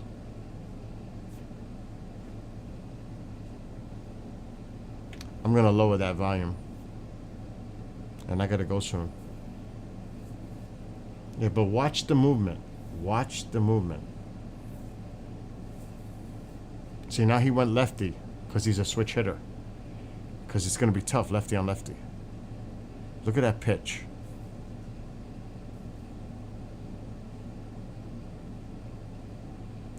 I can throw curves, sinkers.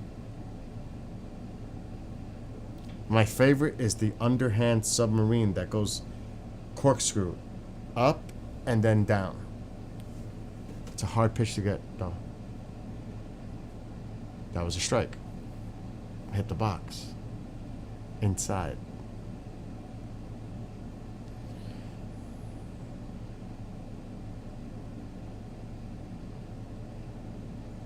That was a beautiful pitch.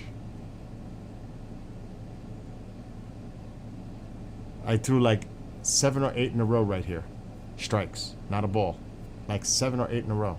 I think it was 9. See, he couldn't take that. That was curving. That was a curveball. It was curving at him. It was going toward him. Then it curved toward the box. It's a tough pitch to hit. See what I'm saying? It's going like this. And I'm going to do it again. Watch. Look at the movement. It's coming at his head, at him, and then it dives into the box. That's serious. And then right here, strike right down the middle with my underhand. Look at that. The corkscrew. Right in. Coming from the outside in. That's a tough pitch to hit. And you might not think it's going to hit the box. It's coming right in. I love it. Love it. That is a mean pitch. Look at it again. This little sequence of pitches.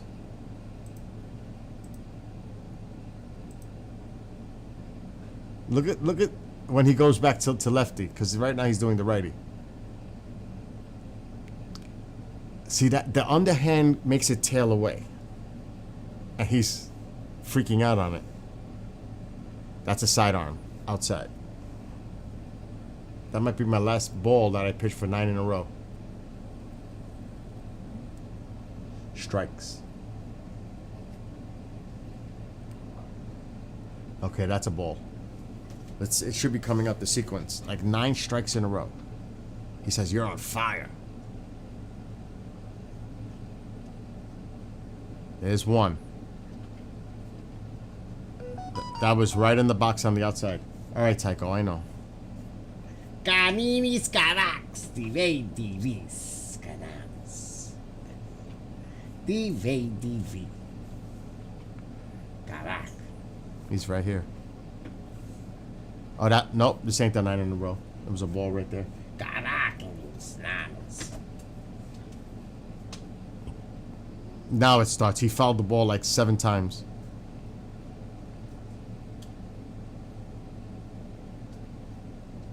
Remember, my hip is hurting. Ugh.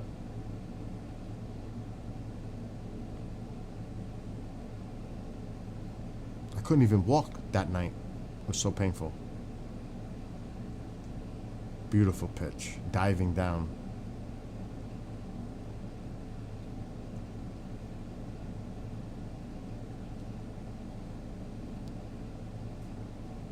I gotta get the whacker and kill all that stuff tomorrow. Before we play. It's a lot of poison ivy right there. It's all over the fence. Strike inside corner. 2 in a row. Nice pitch. He couldn't do nothing with that. The only thing he could do with that is foul it off. See how I work the corners? In and out. That one was more outside. Tailing away from him. See what I'm saying? You gotta pitch, not just throw. There's the curve. He couldn't do nothing with it.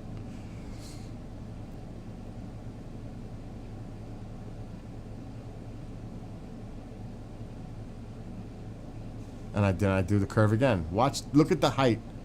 And look at the movement. It just comes like diving in. That's why I say, if we play with a box, you're toast with me. Look at that pitch. Curved out, in. See, I can move the ball different ways. It's not just a straight high riser where I could sit on you. I'm going to change it up. And I've only worked on my 3 pitches. I have 6. 6. I mean, it's too bad I can't stretch the screen even more so you could actually see the actual movement of these balls. It's crazy in person. You have no idea the crazy movement that these balls are having. Crazy movement.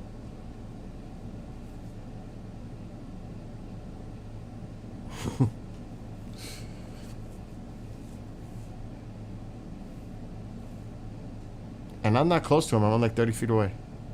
Look at that pitch. Diving.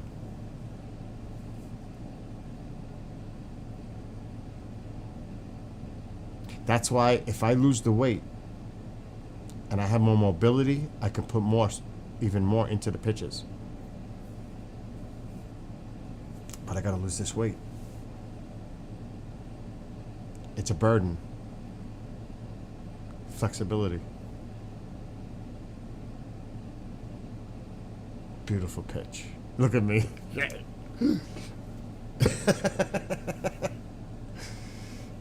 That was I get amped up. You know, I love sports. I love the competitiveness of it. So I'm in.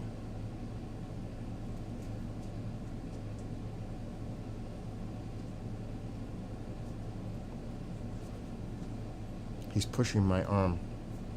He wants to go out. Do you see that movement?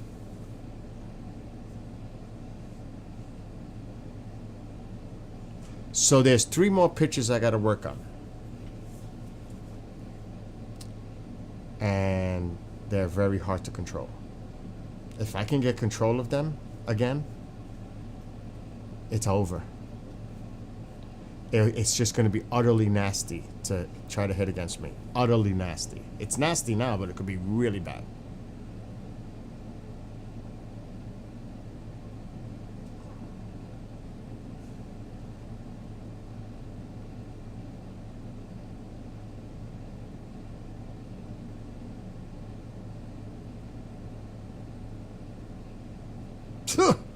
He got a hit on that.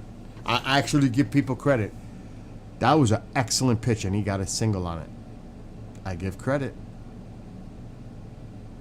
That was a good pitch, good hit.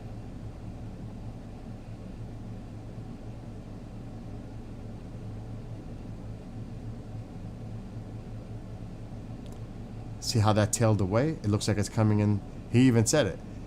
It looks so good, and then it tails away at the last second sideways. It looks great, but it's going to tail. I see the corkscrew.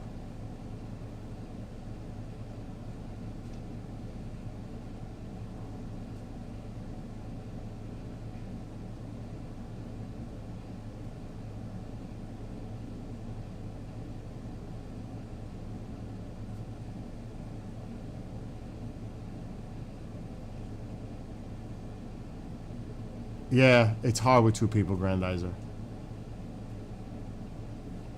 But the wiffle ball's okay. The way we have it like this, you know, with a backdrop, and we have to cut these weeds though. I forgot to do it this week with them. That was the screwball. That is a really hard pitch. Really hard pitch. Look at the crazy movement on this though. Look at the screwball. This just doesn't even look normal. It doesn't even look like, it looks like some crazy shit coming at you. It's very hard to control. That one. But it's just like going crazy. That's a screwball.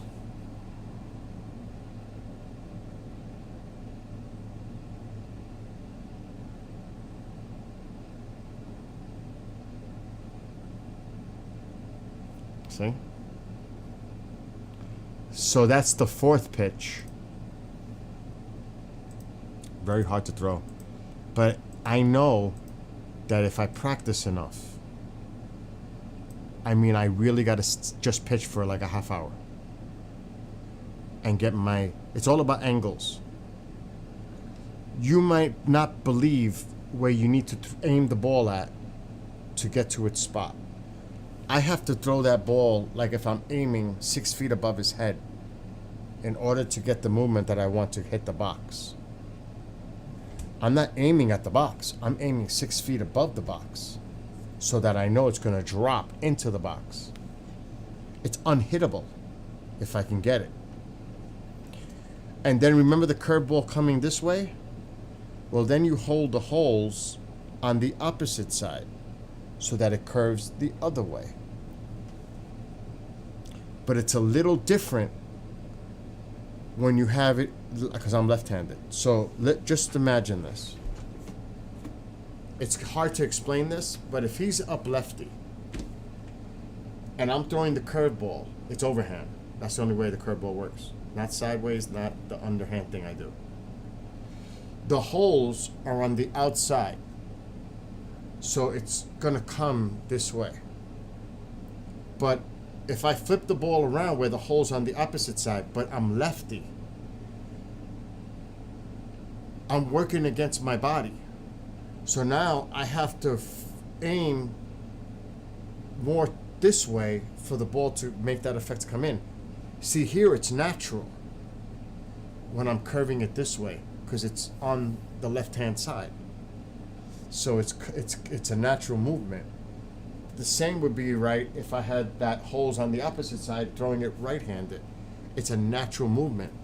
It's not meant to be from a lefty throwing the wiffle ball with the holes on this end going left-handed but trying to go from the right side this way. You have to know what I'm talking about by throwing a wiffle ball.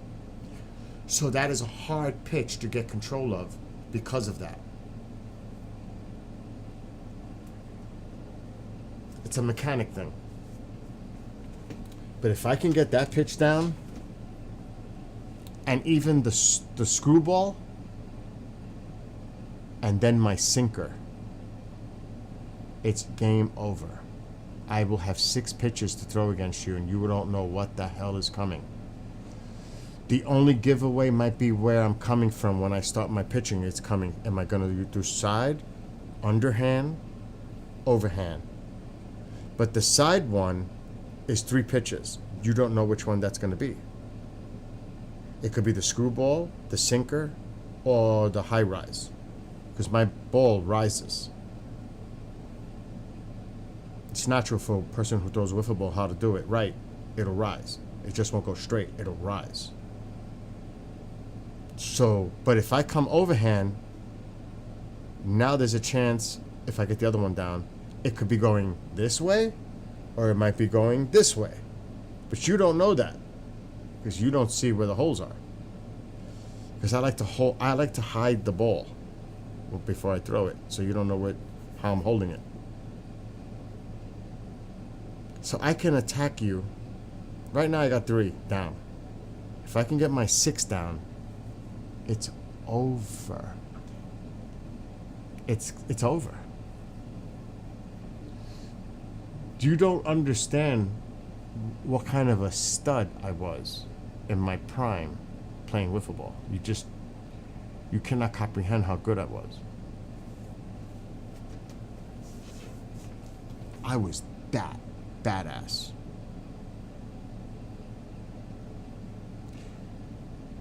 And like, if somebody hits the ball off of me, I don't get upset. I give credit, because you have to be pretty good to hit the ball off of me. I give credit. Yo, that was awesome. You got me. I love it, because at least I know I'm playing with people that can actually have the ability to do that. It's a competitiveness. It's a good thing. And I know I'm playing against someone that can play. If I was just to play against anyone, it wouldn't be fair. I would have to lob it, be easy, be nice. But when you're playing against another player that knows how to play, it's fun. Because now, game on. Bring it. I'll bring it, you bring it. Let's go. game on, like we were doing. Because he can play. But you see him, he's no body fat, prime shape, 30 years old. I don't even know if he's 30, but he's in excellent shape. Not like me. But what happened?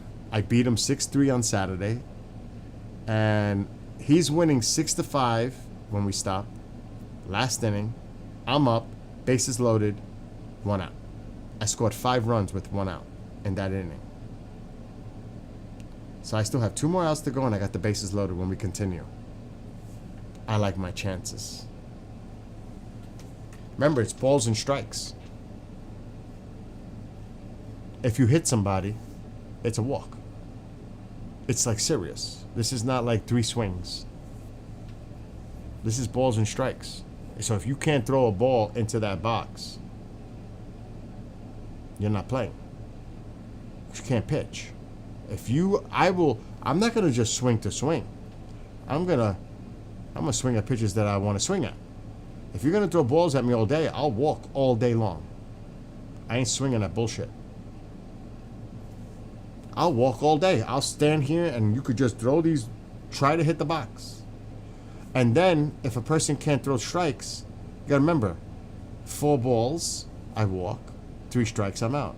What are the chances that that person can throw 3 strikes in that box? If they suck, if they don't have that pitching ability. He did. He was there. He was on target. But that doesn't mean everybody could do that. Especially from a distance of 30 feet. Because you're not going to stand close to me where the ball's coming onto me so fast that you don't even have a chance to react. Got to have a little distance. So that's what makes it fair. If I was standing 10 feet away from you throwing the ball like this, I mean, it's got to have that 30 feet distance to give it a little distance so you can, even though the balls are coming in fast, at least you can pick it up and time it.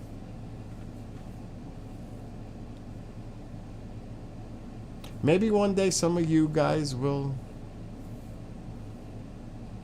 experience it for yourselves. Who knows? I would like to get Grandizer.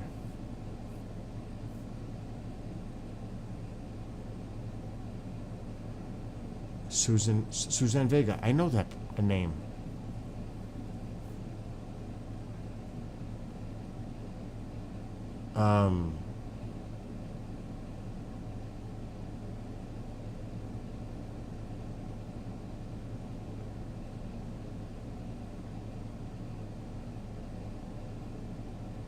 You know, I remember he's talking about I remember the old managers that used to go absolutely batshit crazy when they were arguing with the umpires and everything. Oh my God. It was priceless to see that back in the day. Well, I mean, what was it from the Detroit Tigers? Sparky Anderson. He'd flip a lid. Lou Piniella did too for the Yankees. Billy Martin was just nuts. The old school managers, when they used to flip out and throw dirt, like it used to be. There was a guy that used to pitch, and I think he played for the Royals back in the 70s. Oh, it was the Tigers. Mark the Bird Fidrich. That dude had a crazy wind-up. And Al Raboski from the Royals. Oh my God. I used to love the way they pitched. Louis Tiant, he used to do a thing where he would turn back and pitch. Some pitchers had some like really wild movement. I can't. I'm on YouTube. I'll get in trouble. Oh my God. It was classic. Classic. I wonder. Let me see. He was the Mad Hungarian, Hal Raboski. Mad Hungarian Hal.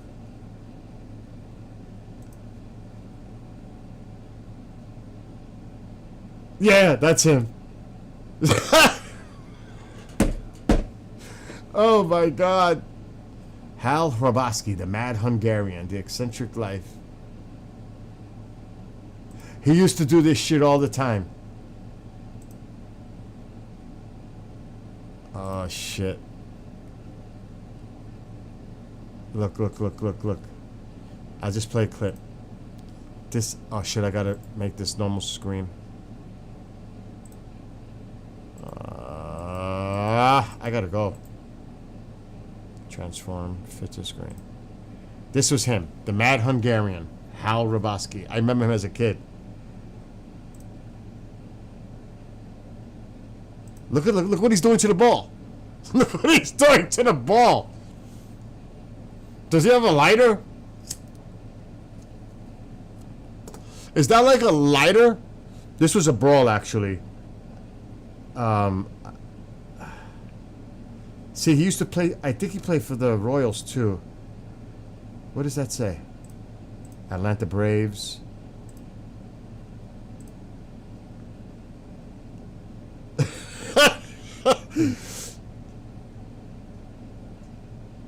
That's the man again. Look at him.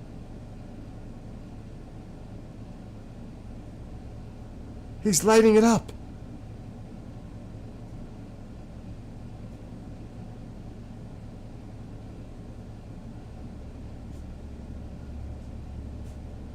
The mad Hungarian.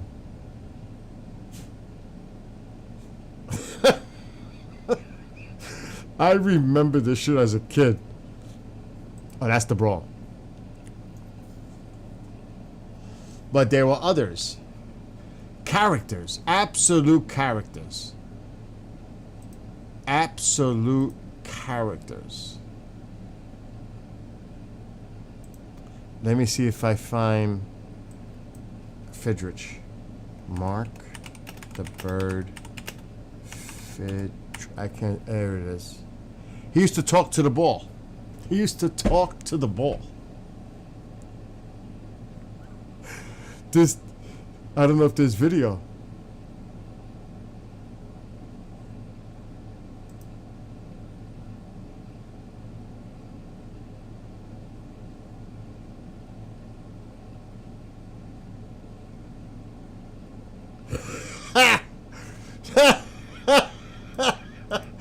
I'm looking at it, I'm fucking laughing because he was a nut job on the mound, but he was a really good pitcher.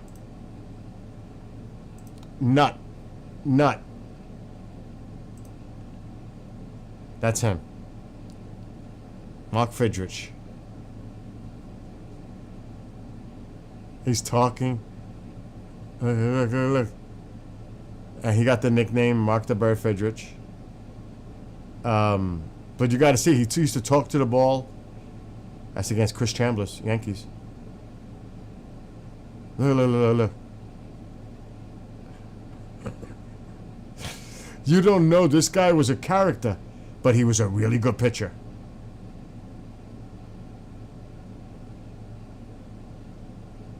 I want to see him when he's talking to the ball.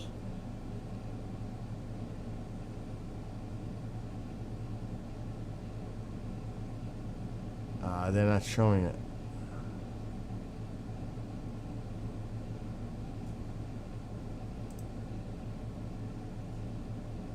He would talk to the ball on the mound. He's talking to the ball. He was a character, man. I miss these days of baseball. To bring that element.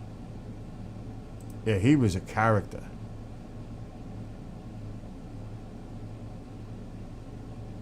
He was a freaking character. But I'm not getting the video of him.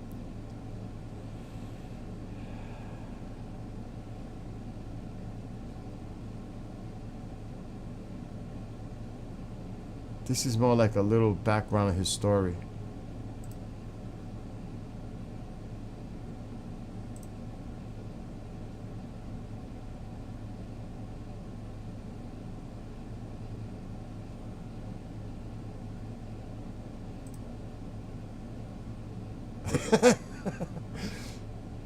I was at Yankee Stadium.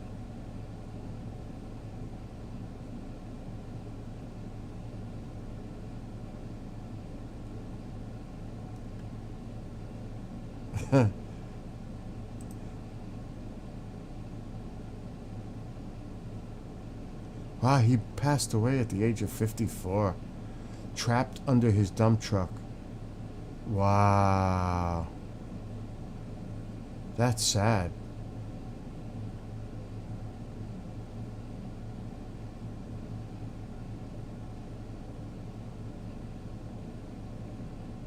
And then there was this one. And then I'm getting off because I gotta eat before I work.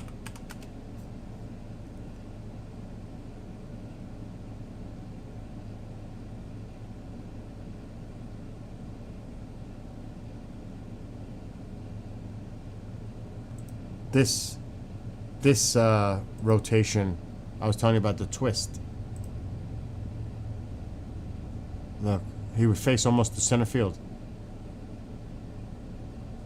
Look at that. Look at that. That's crazy. And that's how he used to pitch. He would swivel all the way back like he's looking in the outfield and come at you. And the batters... Oh, Lincecum too. I remember Lincecum with the Giants. I remember Lincecum. Yep. I do. What's up, Fringe? There was a lot of unique players back in the day with their styles. There were. Like growing up. I remember them. That's why I brought those three up growing up to that. Man. Legendary windups. There's so many of them. But for me, it was more, because I used to play hardball, it was more like a routine thing. But what I was saying, how I hurt my hip last week, because if I'm going to go all out pitching,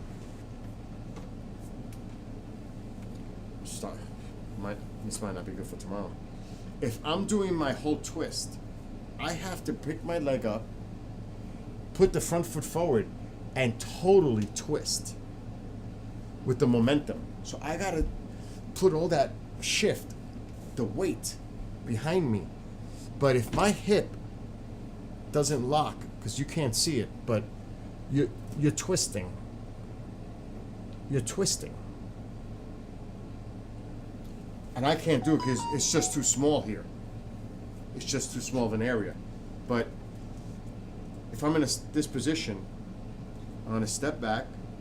I'm going to turn my foot sideways, like if it was against the rubber. I'm going to then lift my leg to give me that forward momentum when I push off the back leg forward to give me that stride. But then I have to twist. I have to twist to put all that forward motion toward the plate. So the hip is vital. This whole structure with the leg, this positioning here, to put the ball to get it control straight. It's a whole thing. I can't do it in this little spot. But it's a motion. It's just a motion. And this does not help that motion.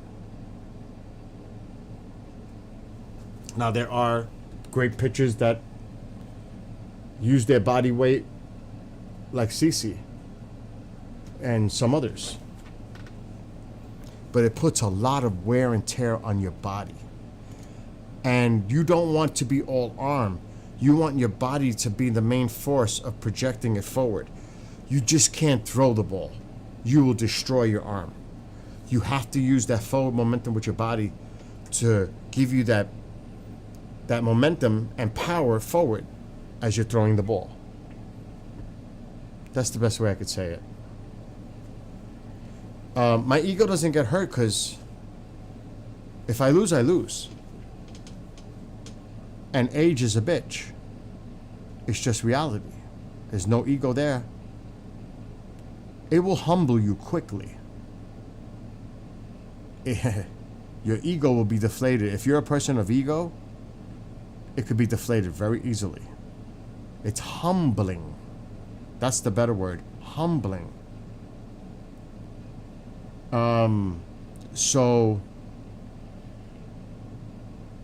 like, that's why I'm on such a heavy strict diet right now, because I am pissed.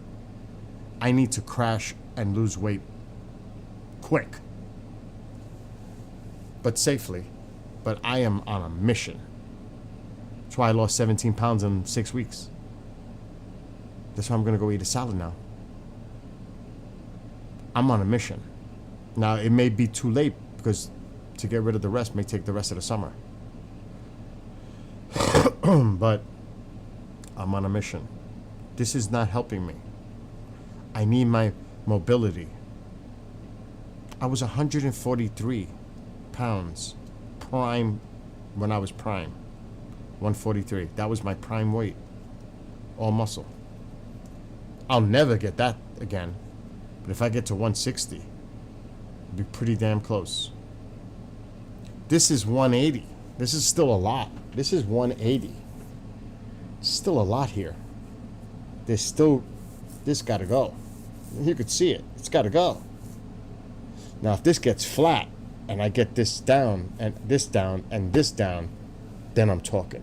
Then I'll have that mobility and I'll be able to twist and put more momentum, put more, because I'm scared to get hurt. I'm holding back because I'm scared to do the real motion that I want to, because I know I'm going to get hurt. Because I'm not healthy. That's reality. If my ego was, I would hurt myself. I would hurt myself.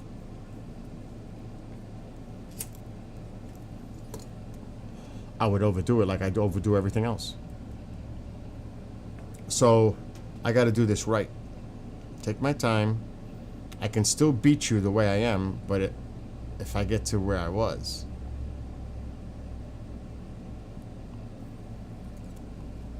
then it's game over. That's like saying, I used to throw 90 miles per hour for a 5'7" guy. What is Pedro? Alexa, how tall was Pedro Martinez? 5'8", 5'9"? Pedro Martinez was 5 feet 11 inches tall. Oh, he was taller than I thought. Let's see, who's another short pitcher that threw hard? Alexa, how tall is Marcus Stroman? Marcus Stroman is 5 feet 7 inches tall. Marcus Stroman on the Yankees is 5'7", and he throws in the 90s. You're right. Marcus Stroman is indeed 5 feet 7 inches and throws in the 90s. His height is surprising for a power pitcher, but his efficient mechanics make up for it. Exactly. I had those mechanics. Sounds like you were quite the pitcher yourself. I was. Did you ever face off against any big leaguers? No, because I hurt my arm.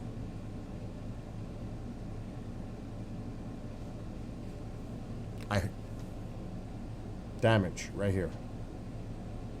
Trying to pitch like an animal. But that's like saying I don't want to try to throw a hard ball because I'll probably get hurt. And I might get to 75 now. If I really tried and I was prime, maybe 80. Never 90. I'd be lucky to hit 75 now. But I can still hit 75. It's like, would you want to play two-hand touch against Tom Brady? Or a quarterback in their 50s? They'll whip your ass. They'll whip you. Even because they are so skilled. See, that's what I'm saying. I'm in my 50s. I'm playing against a 30-year-old. And I'm competing and beat him already once. I'm probably going to beat him another one. Because of my skills. The skills are there. When you have those skills, they're always there. You just gotta You know, if I was playing every day, forget it. 'Cause then I'd be in good shape. But, you know, that's what I'm saying. So when you have that skill and ability, it's always there. It's retapping it is the problem when you get older. It gets a lot harder because the body breaks down a lot easier. So we're going to be doing, very curious to keep recording these wiffle ball games because it's going to show my progression, my weight loss as I'm doing it, and my getting back my skill, because I know my time is limited. I may have a few years left, and then there's no way. So this is my last hurrah enjoying sports. That's reality. No, he didn't let me beat him. I tell you that right now. He was all in. If I thought somebody was letting me win, I'll be pissed and I'll quit right there. Give me your best shot. Don't hold back. I'm not holding back. Oh, screw that. Screw that. If I'm not good enough, I'm walking off the field. He asked me if I wanted to join his hardball team. I said no. I know I can't do that. I couldn't run the bases because of my back. I couldn't run those bases. I couldn't slide. I'll end up in the hospital. I'm not that stupid. But I could play first base. But I still couldn't run. So it doesn't even make the sense. I used to be a center fielder, outfielder. I used to be center field with my gun. You gotta remember, if I could throw 90, you can imagine what kind of a gun I have if it's an arm. I loved when people try to go first or third on me with my arm. And they would be like, holy shit, what a gun. I used to love it. Try it. Just try it. I dare you. Try to take third on me. I used to fucking love it. I used to thrive on it. But I can't do that now. I could still, like, say if we had a bunch of us, and I gotta get off. Say a bunch of us were playing two-hand touch football. I'm your quarterback. And I'm gonna throw that ball accurate to you. You better, because I'll be pissed. You better, you know how you do go, because one of my favorite plays, playing two-hand touch, okay, I want you guys to take 10 steps crisscross, and I'm going to hit you. Because when you're doing a one-on-one coverage, the chances are when that crisscross happens, there's a little space made, confusion by the people covering you. It opens just enough space for me to throw the ball ahead of you, because that's what you do. And the runner is supposed to catch up to my ball. You don't throw at the person. You throw ahead of the person so they catch up to the ball. That's how it works. So I would destroy people that way. And I'm short, so I had to, I had to back up a little bit so I could get vision to see. I couldn't just stand there. I had to actually backpedal a little so I could see what's going on because I'm short. But my gun was always there. There was a time I was really fast. The 143 time. Well, when you play two-hand touch, you have one person standing in front of you. 1,000, 2, 1,000, 7 dead. Or 7 rush. But it depends. Because now you can run the ball. If it's not 7 dead, 7 rush, now I can scramble and run the ball, or because there's a line of scrimmage. Once I pass the line, I have to run. I can't throw the ball anymore, but I can scramble and still throw the ball. It's football rules, especially street football. But if it was, say, 7 dead, there's a person in front of you going like this. They may be taller than me. and they have their hands outstretched. So I will back up from the line of scrimmage, so that's not going to be so much in my way, and I have more sight of the field, and I can throw. And then there's times when somebody may not be open, and if there's smart enough people, they run quickly back in where I can hit them. I always tell people, if you're not open, come toward me so I can hit you. Just run fast forward, and I'll hit you. And the chances are I would hit them. This is like going too technical now. So I used to play tackle football. I broke both ankles playing football. I broke this pinky. You could see that pinky's not straight. I broke that pinky playing football. This is my throwing hand. That scared the shit out of me. Because I thought, but it didn't interfere because these, for baseball, it's really these three actually, the thumb, sometimes the third, depending if, but it's really these three for baseball. It depends. I'm not going to get into that technicality. But even with the football, the pinkies for a spiral, tight spiral, yeah, it was still part of it, but you have to know how to throw a football to get that spiral.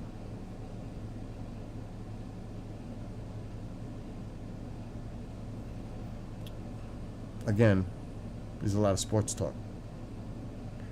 But boy, oh boy, was I loved it. I used to play every day. I'm not even joking. At least 5 to 6 times a week, every day, playing sports. Since I was a little kid, little league. I used to pitch against a wall of a factory in front of my house with a box and just pitch by myself. No batters, nothing. Just pitch against that wall. Every day. You could ask my mom. Half hour, every day, pitching against that box. That's why. That's why I got so good.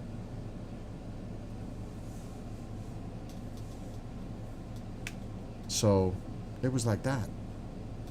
And my friends, I could put my friends on the phone, they'll tell you. It's not like I'm making this up. It's the truth. Like, we used to throw, this is not, I'm going to do one more thing. I got to get off. I got to eat and I got to work. This is not a joke. And I will put him on the phone right now if he picked up, and he will tell you this is a true story. And you won't believe it. Black Beauty. Favorite.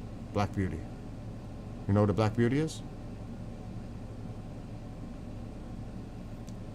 It's one of the heaviest, awesome frisbees they made. I don't know if they make them anymore. The Black Beauties, it was black and gold. Never forget it. Love that frisbee.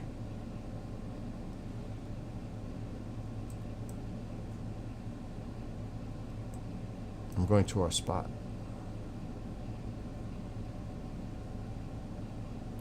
Why am I off? Why am I not seeing this right? Oh, I'm in Pelham Bay. I don't want to be in Pelham Bay. I want to be here.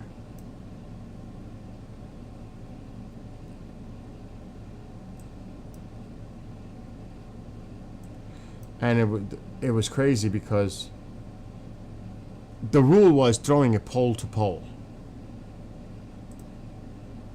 So throwing the frisbee from pole to pole. That was common. Throwing the frisbee from pole to pole. And if I told Mike right now, without even telling him, Mike, what did we used to do pole to pole? He would tell you. That is a far distance throwing a frisbee. Let me tell you that right now. That was common. Pole to pole. And that's how we used to say it. Pole to pole. With accuracy.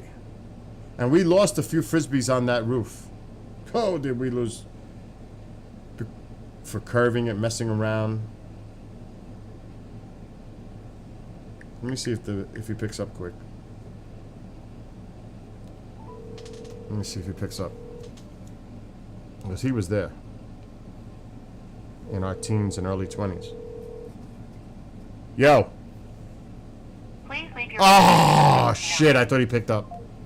But that was the wording, pole to pole. We're going to throw the frisbee pole to pole. And the wiffle ball box would be right here. Home run was over this.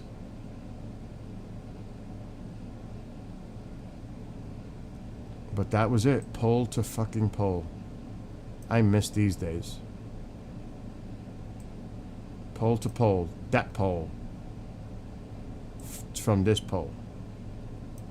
Frisbee. And people would bug out. Like, holy shit, look at these guys throwing the frisbee like that. You know, kind of strength and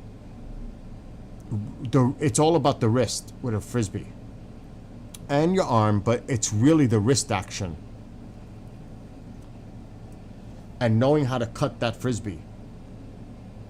But that was I have frisbees now. I still have them.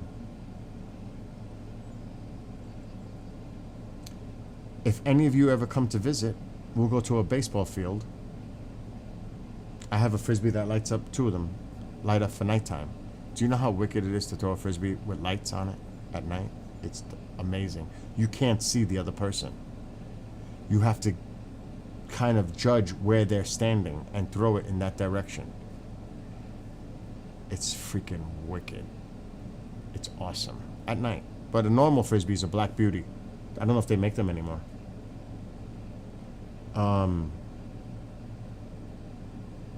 You have a great night, and your husband as well, Fringe. Do they even make them anymore? I'm sure they do. I'm gonna look on Amazon. I wouldn't buy one because I don't have no one to play with. If I had someone to play with, forget it. Like now, I got him with wiffle ball. Done deal.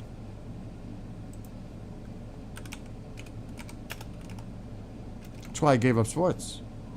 I just didn't have nobody to do it with. I don't know if they make them anymore. See, they don't.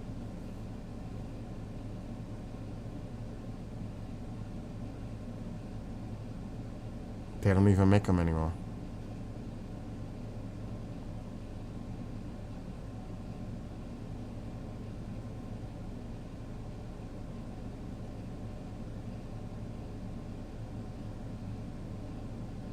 See, that's a nice one, though. That's 175 grams. That's a heavy one. Let me see if there's a photo.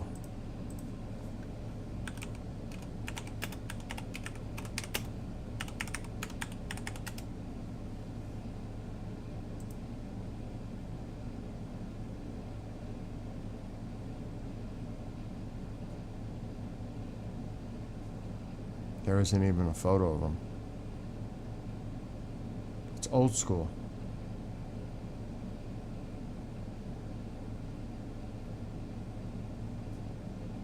No. This would be the closest thing to it. Because this one has nice weight.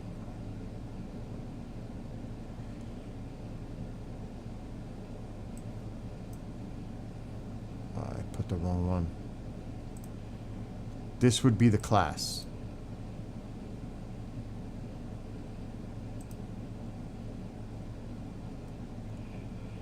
It may not look, I mean, it's not a Black Beauty, but this would be in the category. That's similar, very, very similar to a Black Beauty. It's heavy, it's got weight, and it travels. That's what you need. Something like that. And they come in white, black, but black was our favorite. Black, we called it it was a Black Beauty. It was called the Black Beauty brand. But that right there is a badass frisbee. It's 175 gram. That's a nice weight for a frisbee. That's beautiful, actually. Oh my God.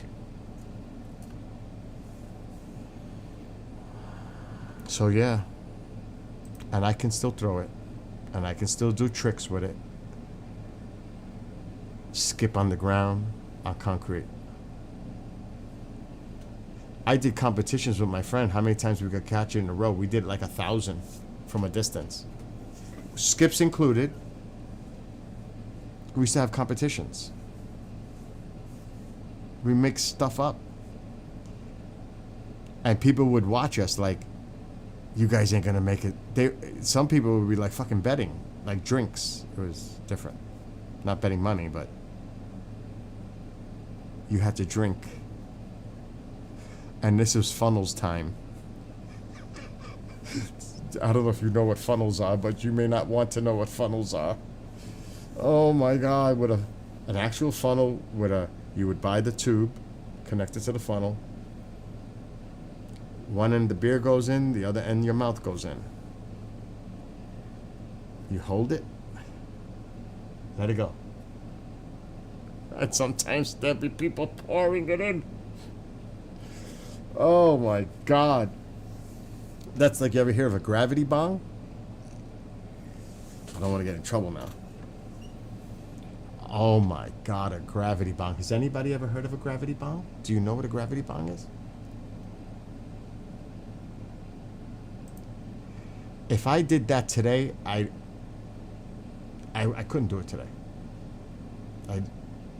No way would I attempt to even try that today. Not a gravity bong. Oh my God. I'll have to be on Twitch only to discuss the rest of that. What is a gravity bong? Look it up. You need a 5-gallon pail and a 2-liter bottle to start. We used to use my trumpet mouthpiece. Oh my God. He still has it. He's got the trumpet and tuba mouthpieces that fit together. Remember, we were musicians. We were in the jazz band, orchestra, and all that. You have no idea the things we've done. The stories I could tell. I used to play trumpet, and the teacher would go, "Where's that smell coming from?" Because we used my trumpet mouthpiece to do shotguns.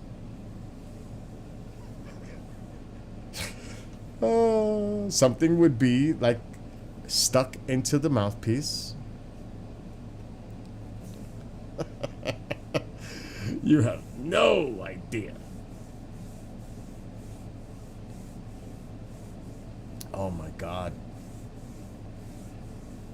Oh, memories, lots of them. Anyway, I gotta get the hell off.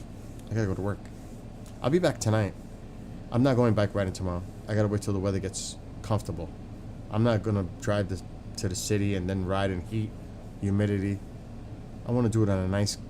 Plus, big part, camera 360. If it's hazy, humid, I'm not gonna get that beautiful visualization on the camera in that weather. It's gonna be hazy. I want to have where we could see everything clear. It's got to be a low humid day. I might go locally bike riding tomorrow. Or tomorrow evening. Oh shit, I got wiffle ball with him tomorrow. No. Depends how I feel. I'm not gonna go bike riding tomorrow. I might go Sunday. Alexa, what's the weather for Sunday? Sunday will be partly cloudy with a high of 86 and a low of 70. Same shit. There's a chance of showers late in the day. Still hazy, humid. So, tonight might be an apple juice night. I even feel guilty not drinking apple juice because it's diet. I can't wait to eat. I'm not going to eat yet. I'm going to wait till the bishop does his show. Get on the air. Once he's on the air, I can go eat. I only got one show tonight. I'm done at 9. Which I should pay attention to what the hell's happening on the station right now. Oh my God, I need to put some shows in here. And ads. Oh my God. That's just not good. Anyway, lovelies. Nick, Grandizer, Fringe, anybody else who may be watching, I'll be back later on tonight. Till then, peace out. Have a great weekend, great afternoon, especially if you're in California, you know what I mean? It's still early, it's only 3:30. It's evening here. It's still early out there. You know what I mean? It's like past dinner time here. Cali Nick. Anyway, I'm out of here. Have